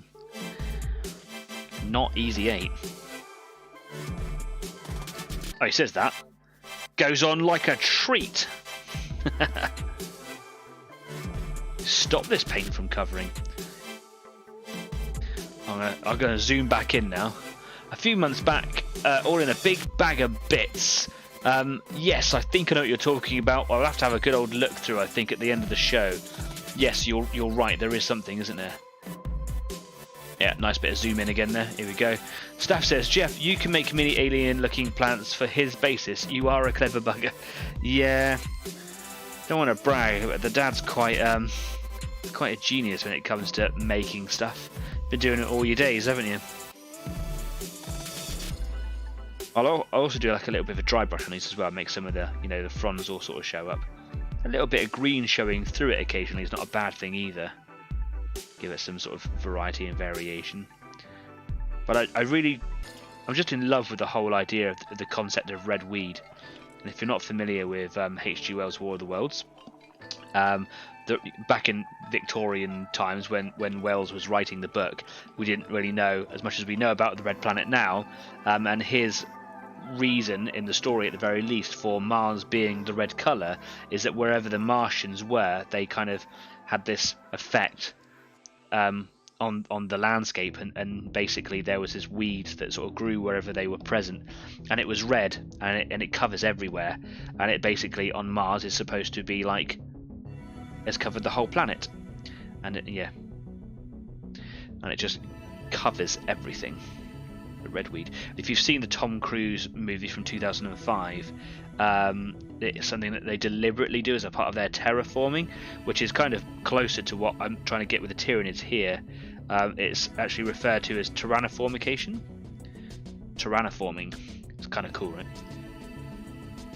They do it deliberately. Their life forms aren't just hunter beasts. That is actually a very smaller aspect of it. They change the composition of the atmosphere. They actually pump more oxygen into the atmosphere, so it makes our life forms, our plant life, grow much more bountiful, so there's more for them to kind of take. They actually have their own bacteria and enzymes and poisons and stuff, so yeah, there's loads of things. That looks kind of cool, doesn't it? Now if I was to pop that on the side of one of the bases, just sticking off the side like that, not too sideways because it would interfere with other things, but if it was to kind of poke up a little bit out of the soil, a couple of little red vines around it, that would just set the whole thing off. And then if you start thinking about the bigger creatures that I've got, like the Trigon and the Carnifex, there can be more and more of it, like larger vines creeping up the sides of structures and buildings that make it look like it's all kind of pulling it down. That's kind of cool, right? So I'm just going to kind of hold this over here over the top of my radiator and hope that dries because, yeah. Jeff says, I had to spray paint mine, then paint them with PVA to stop the paint coming back off. Found they'd ship easy, else they are nice. They look like veins. Yeah, they do. They're really cool. You're absolutely right. I'm probably going to have to use the airbrush on them, even if it's just to kind of cover them with a varnish. But everything's going to be varnished anyway. So the idea is just to kind of get some paint on them. I have a feeling as soon as I touch it with my fingers, it's going to pull right off. Hence the tweezers more than anything. So, oh, that's dried pretty quick. Okay, do you know what? I'm just going to slap another layer on there. Let's just do it.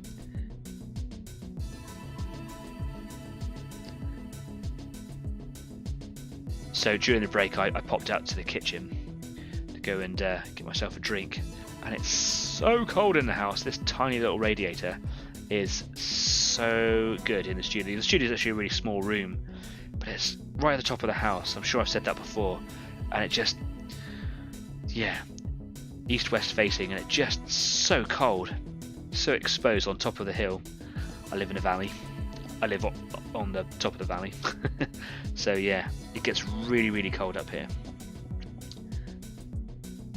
last week. At the end of last week's show, I was shivering, which is a stark contrast to the summer with 40 degrees, and yeah, it was a bit mental. Dropped it. Let's put him over the radiator again and let him dry out over there. I'm literally just holding it over the top of the radiator.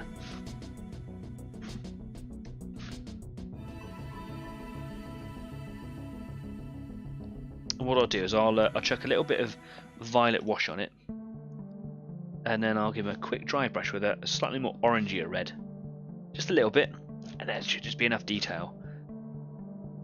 And I'm not going to glue him on today unless the paint is dry, because I want to paint the base, remember, and I don't want to be painting around this. That's looking really good. I'm really into this. This is the first time. It's an easy 8 first. Just kind of have to wait for me to watch paint dry. Here we go. It's pretty close, isn't it? Oh, it's really easy to drop as well. What I want to do is just pick him up somewhere else without knocking any paint off, because I want to get that bit that the tweezers were covering.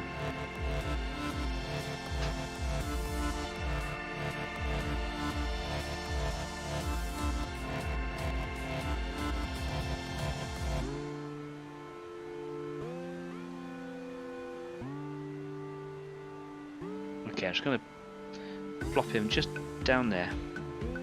Nice. Right, let's wash my brush out. Fun.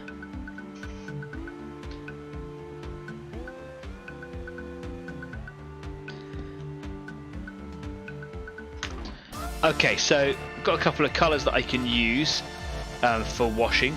I've got Drucci Violet. I actually don't like this. It's quite an aggressive paint. It's quite thick. It's viscous. It's a bit gnarly. Maybe I need to actually just kind of replace this one. And actually, I've spilled it before as well. You can see that it's quite a thick looking thing. I think that's actually just the quality of this pot. I think it probably needs to be changed. But I can water that down with water or a medium. I've got Carabao Crimson, which is probably, considering that it's already red, it's probably the wrong choice for it. I've got Volupus Pink, which is that contrast, which though is quite an extraordinary colour, is probably again too close to the base colour that's already got. If I wanted to kind of go a little bit weirder with it, I've got like some green shades as well, like Celia green shade, but that's probably, want to stay away from those greens, I think. This is probably the best colour that I've got, and it has worked on other things. What I'm going to do is I'm just going to, oh yeah, the paint has had it, I think. You can see that it's really thick and it's kind of gone. I'm going to give it a really good shake. I'm going to stick it on the Wazomatic. That's what I'm going to do.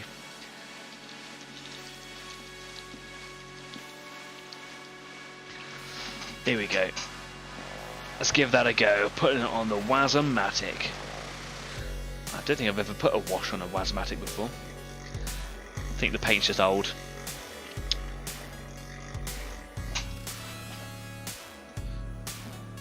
Let's see what that's done to it.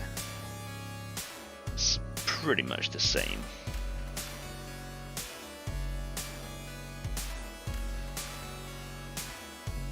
Okay. Just gonna pop that here. Okay, now that I've mixed it up a little bit, it's a bit runnier. Scientific term there.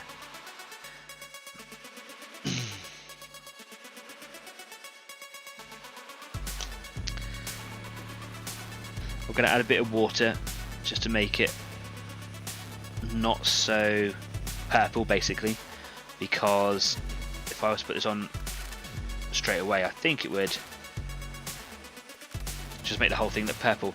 There's a little bit of wet still on there, so I'm just going to hold it over the radiator now. Let that dry off.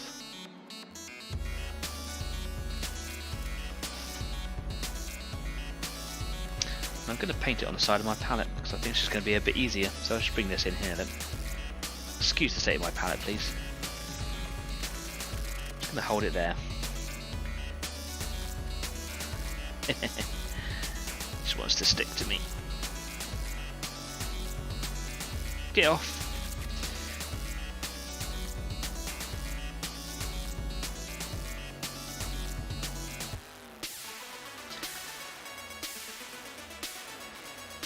This is happening because I'm being impatient with it.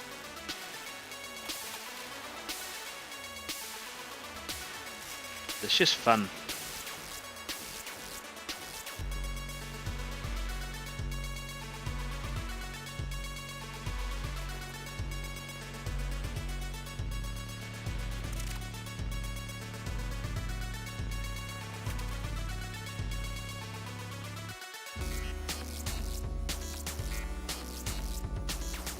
Okay, you can just stay there and dry. I think it needs to. Yeah, Drutchy Violet. This is, I think, the seal wasn't on the bottle for a long time, and I think it started to dry inside. And then actually got knocked off into my airbrush compressor one day, and it just, you cannot remove this stuff. So yeah, it's a pretty unpleasant colour. I mean, the colour's good enough, but yeah, you know what I'm saying. So, these are pretty dry now. I'm going to paint this with some Skaven Blight Dinge.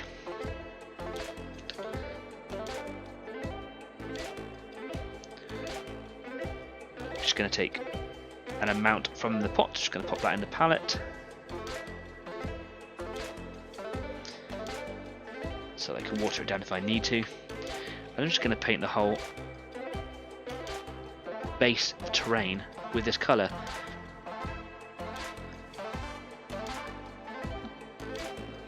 I quite like it. The more and more I've been painting with it over the last few days, the more I've sort of become, well, I've kind of just started to like it more. But I remember when I first bought it and I wasn't really all that for it. Wasn't really all that involved. But actually, it's a nice colour. And it's different from all the carapace colours, and it was something that I wanted to do, was to make sure that the while they kind of blended in a little bit, I didn't want the carapaces to be the same colour as the terrain around them. So yeah, I just think I needed to get used to the colours. I can dry brush it other greys as well.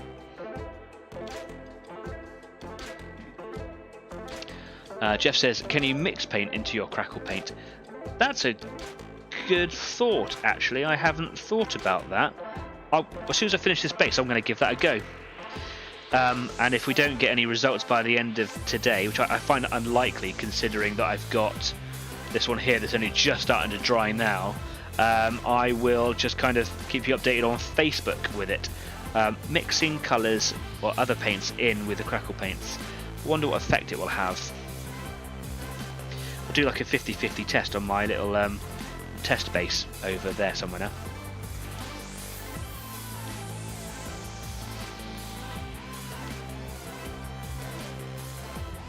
Need some more paint, gone through that pretty quickly.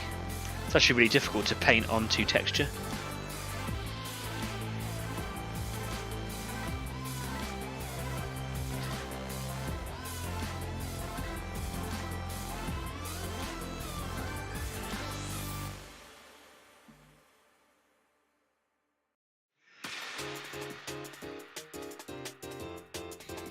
But it is worth doing bases properly, it is worth taking your time, because it just looks really good.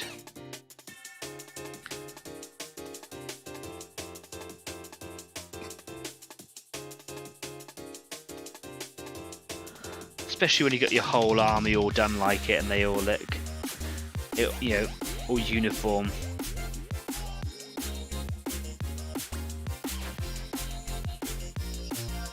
Now the texture paint is quite easy to miss bits, so I'm really just taking my time now, making sure that all those sort of undercolours are all covered. Now, since I've bought this Agrellan Badlands, which is this texture paint, this kind of light browny colour that I put on there, since I've bought that, which was a long time ago, Games Workshop have made loads of other colours of the same types of paints, so I could probably go and find something that, if not exactly the same colour as this, is just very, very close. So it would avoid me having to kind of paint over the top of it. But you know, while I've got that old texture paint, I might as well use it up, right?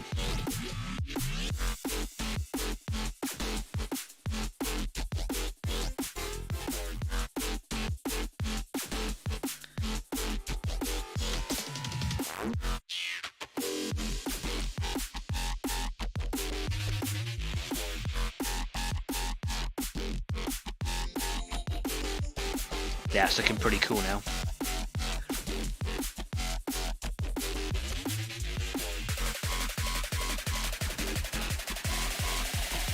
Nice. Looks a little untidy around the sides, but that's just where I got a little bit of overspill onto the sort of the rim of the base, which I can always neaten up when I come to paint the rim of the base. There's a little bit down there beside his claws, which is really hard to get to. If I don't get it, it will stand out. So I'll just water some down. Hopefully that will just drag the pigment, the colour down into the base. There we go.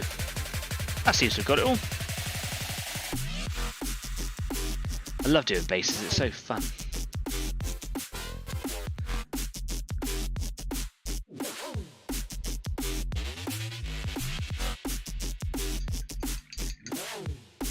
How's my little red weed doing? It's looking pretty cool. Jeff says, once had a tube of wood filler, would work like crackle paint if you smeared it on thin, but that's no cheaper than crackle or made bigger cracks. Right, yeah, there's lots of different products out there that can get you similar things. Look at that's only just starting to dry now. Yeah, you can buy like just crackle paint, which is like a craft paint, has no colour in it, so it's white. You just you mix in whatever colour you want, but you have to kind of add a lot of paint to defeat the white base of that paint. And I don't know if that's worth getting, so if you're interested, go and have a little look. Crackle paint, it's just called crackle paint. I've also got crackle paint, crackle medium from Vallejo, and I don't really like that, unfortunately. It makes too small a crack. Let's mix in some colours. Let's have a go. Let's go back to the side of my palette where I put my crackle paint in earlier. I think that's it. Okay, let's just put it in there. Look at that paint. I am interested. I'm just going to use my grey one. I've got a red one as well, but I'm going to use this one because I've already mixed this one up. Right, let's just pop a big dollop in there. And I'm going to do a 50-50, I think. And I'm going to use a colour I don't often use. Do you know what? Shall I do a fluorescent colour? I'm going to do a fluorescent colour. Yeah, I'm going to do a fluorescent orange. That's probably going to mix awful with that grey. Should I do a fluorescent one, or should I do something a bit more down to earth? Should I use like a green? Yeah, let's do a green. Fluorescent would be funny, but it's going to mix in with grey and it's not going to do anything, is it? So this is, yeah, just goblin green. I quite like my greens. Give that a really good shake. I'm going to pop it on the Wazomatic. Staff, this is for you. So much of the Wazomatic today. Whew, crazy.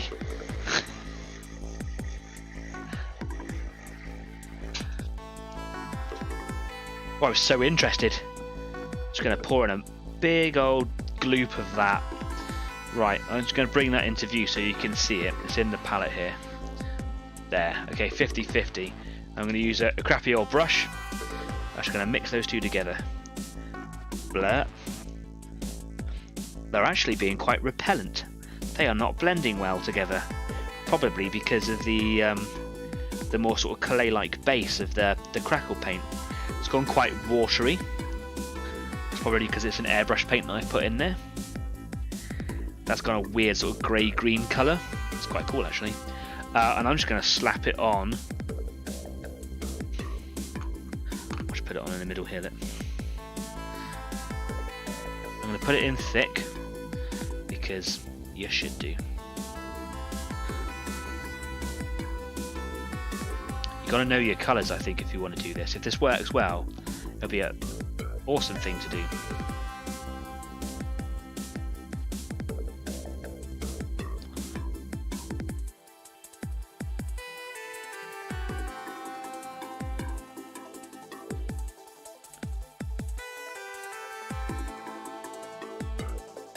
Okay, wash my brush out, and I'm just going to feather off the edges because that's good practice. Blending.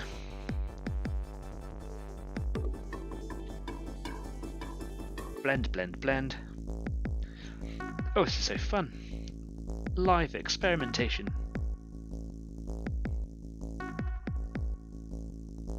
Looks gross.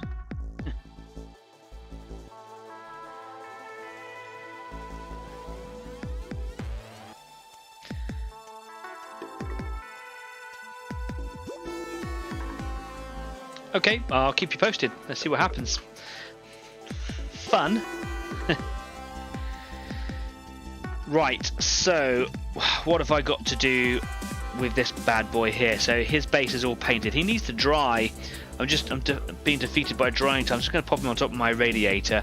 But we've only got a few minutes left of the show, which is a bit of a shame. So yeah, there's some things going in here. You can clean your palette. yeah, you're right, but it is quite handy for references, and I like to do all similar colours on one side, so I do blues in the blue bit, I do reds in the red bit. Yeah, you know how it is, I'm sure. Help me out here. Might make lava with the orange. Yeah, it's just the colour of that grey, it would just affect that orange, but I've got a red one here, so we'll see how that other one comes out, and I might mix in the oranges and see what happens. So I've got a couple of fluorescent colours here, look, from Green Stuff World, fluorescent colours, and they do react under UV light, they do glow in the dark. I've got red, I've got an orange, and I've got a really bright orange. I wanted a yellow to go with it because I was painting lava, just having a bit of fun some years ago now, and I didn't have any yellows at the time. So yeah, I've only got those three colours. They are fun. Chris the Wolf has joined us. Hi Chris. His palette is killing me. Clean it. What I'm going to do, look. So I'm just going to leave it here for you. How's that? Yeah. It's week before Christmas. It's my present to you. Community vote, clean your palette. No, I've had bogeys that colour. You need to sort yourself out because that is an unnatural colour for bogeys. John from Out of This World Models and Minis. Hi all, have to watch the replay. Hope everyone is doing well. No, that's absolutely fine. John, you take your time, mate. Whatever suits you. Nice to see you again. Thanks for coming along and saying hi, though. Very kind of you. Let's move that over there. Let's bring my little miniature back in. Is he dry yet? No, he's taking his sweet time. What I'm going to do, it might even need a second coat of paint on him to make sure that the colours are all together, is I'm going to dry brush it a little bit. I'm unsure if I'm going to dry brush it with Eshin Grey, which is my base colour I use for the carapaces, or if I will use a little bit of Storm Vermin Fur. I quite like this colour, so I might kind of do a combination of the two. I'm always looking to kind of just play around with my base colours, the colours on my base, just try and make that sort of that sort of destroyed earth colour, just trying to make it look good, I suppose. So I'm quite happy to kind of experiment with it and play with it. Once that's done, I will then pop my little leafy friend on there. Where is he? Here he is. And then I'll kind of put some little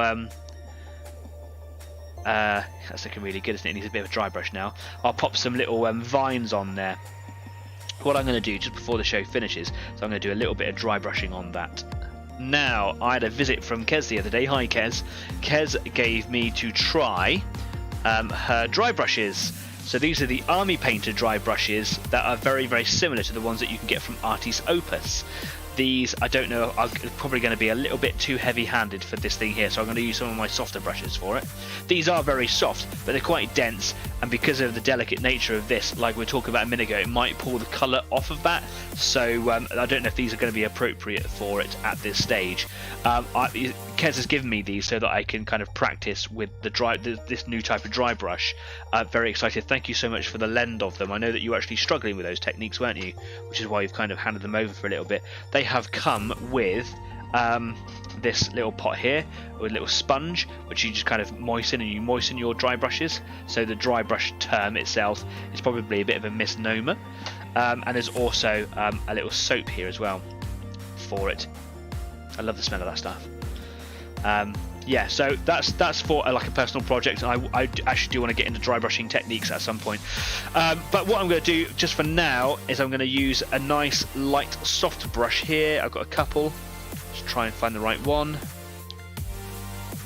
That's a little watercolour brush here, which will probably do a very good job of it. Very nice there. And I'm just going to use a little bit of bloody red on it, which is, you can see the contrast between the two reds. Really cool. Going to give this one a bit of a shake. I'm not even going to bother sticking it in the Wazomatic at this stage. Let's just get this in the palette. Don't need masses of it at all. I don't even need to add any sort of water. I don't need to moisten the bristles down this brush, because this paint is so watery as it is. That's gonna be very, very effective. What I'm gonna do is just gonna wipe this off onto this. Looks like blood. I suppose that's why it's called bloody red, right? Just try and get as much of it off as I possibly can. And its soft nature means it should be less abrasive on that lovely little leaf thing I've got down there. It should brighten the whole thing up.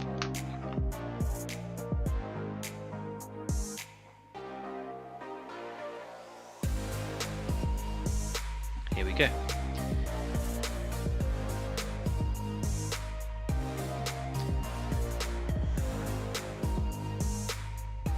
It's such a soft little plant thing that it's actually kind of being pushed away even by the soft bristles. I have to get a bit more paint on there. There we go. That's starting to come out a bit more, isn't it? That's better.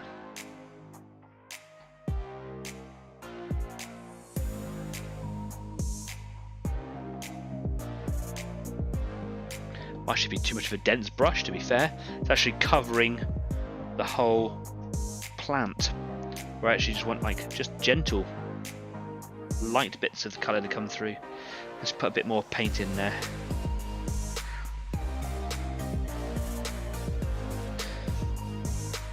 Just try taking a bit more off. It does look like really bright blood.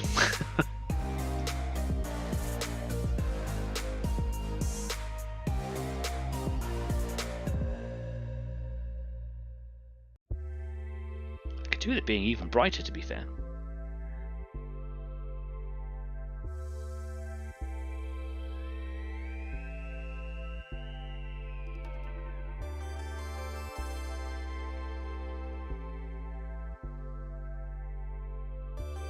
That's looking alright. Oh look, it's done this weird thing with the colours underneath. So that purple wash I've put on there is actually separated, it's gone kind of white underneath. Peculiar, isn't it? See if I can just kind of get this dry brush red in there and kind of cover that up. I'll literally hand paint over that.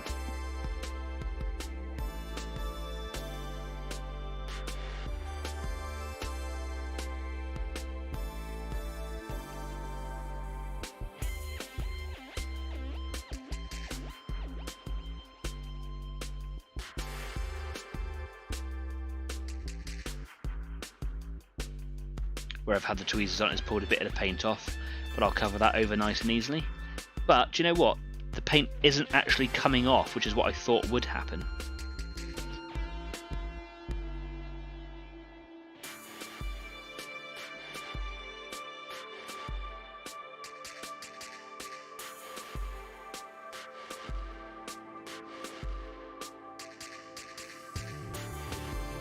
And I think that means I could probably use Kez's dry brush on this. I thought it was going to be too aggressive and pull all that paint colour off, but it's doing a really good job. Look at that, that's really cool. Have I got like a black background to put this against? I do. I've got a large base here. Probably a bit easier to see against something like that. That's come out really well when you consider that it was like that to start with. The difference already. I think that's looking really cool. Congratulations on more subscribers. Thank you so much, John. That's really kind. Yeah, I feel like I'm a big boy now. So that's really cool. Just need to kind of get rid of that little white patchiness. In that, yeah, looks a bit rubbish, doesn't it? But that's easy enough to cover over. And then I'll literally glue him at an angle, kind of like just sticking up, really. Maybe on the side here, just kind of poking out like that. That'd be kind of cool. Anyway, yeah, didn't think I was going to get things done like finished today. I thought that was quite ambitious. I know how much work can go into doing bases, but I'm happy at that stage. I think that's the first time that I've done anything with aquarium plants. Is actually quite tricky choosing which piece to use, which I didn't think of. I didn't think it was going to be that difficult to choose a piece. I didn't think that they were all going to be so different or kind of, you know, weird looking. So yeah, just got to clean out my dry brush now because yeah, minging. Anyway, let's come away from here. I'm done for the evening, I think. Here we go. Oh, it's lovely and warm in here now. That radiator is doing a right job. That is fantastic. So yeah, I've got various bases in various states of sort of completion. It's not going to be long before they're done. It feels like at this stage like, oh, I've still got another evening where they're still not done. But it is literally just waiting for them to dry overnight. And with the radiator on, they'll probably take even less time now. Then it's just painting those tops of those bases, and then just putting on the little bits of flowers and stuff, which will just set them off really nicely, and then just kind of neaten that up. I'm really struggling to talk. Neatening up the edges, like the actual base trims on them. So yeah, it is another evening where they aren't finished yet, but they're definitely going to be finished in the next sort of 24 to 48 hours, depending when I can get back up in the studio. And then of course I've got to go and do the other 8, but I'll kind of do those privately because you don't need to see me doing any more of them. I've been doing them for so long. And then I think I'm going to be on to another 40k project. I want to move on to another 40k project because I've got more of them than I have other projects, but also, like I've said in the past, it's my 41st year being alive, and it just kind of feels timely that I should be doing something 40k related. So yeah, maybe next year, sort of into the new year, a bit of a pilgrimage to Warhammer World is something that I've been thinking of recently, which I think would be really good fun. More on to pilgrimages together, something that I've been talking about for the last few weeks. I'm going to talk about it for a while, I think. Is Salute next year. Salute is the one of the UK's largest game conventions, sort of games, war game shows. It's supposed to be a right hoot. It's been in different locations every year, or I think at least it used to be like predominantly in Birmingham, but this year 2023 is going to be in London for just one day. It normally is over a weekend, but the world's a bit different since the pandemic and Brexit and things, so they're doing it for just one day. That's going to be April the 22nd, and I'm going to go, as quite a few of the Easy 8 community. So this is my extension of an invitation to you. If you want to come over to the UK, if you're overseas, or if you're in the UK and you want to kind of come with us, then let's make a day of it. Let's make a day and an evening of it. Let's go off and find some accommodation, go and grab a drink and have a chat and a catch up and meet some new faces.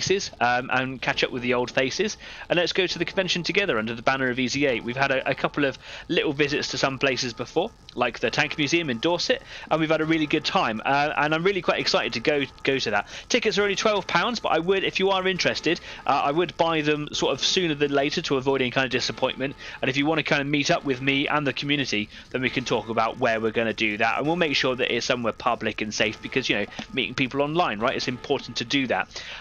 But yeah, I'm really excited to go. There's quite a few of us that go, so if you are interested, drop us a line if you want any more information about it. If you want to get in contact with me, you can do it through here down in the comment section down at the bottom, or you can get me over on Facebook, because we're on Facebook as well. We're on Instagram. I haven't been active on there for a while, but we are on Instagram, and I do read everything that comes through.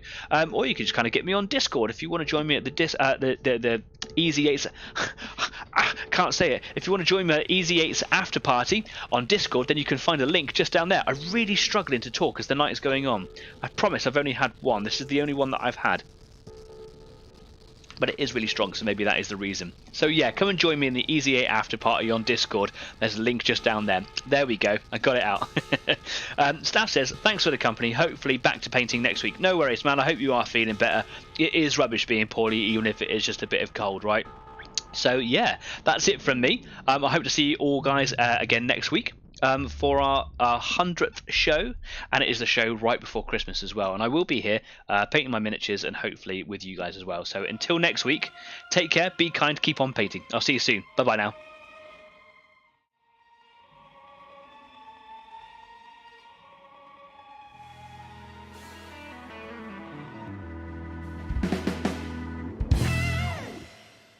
Breathe, Danny, breathe. I can't, Chris. I just can't.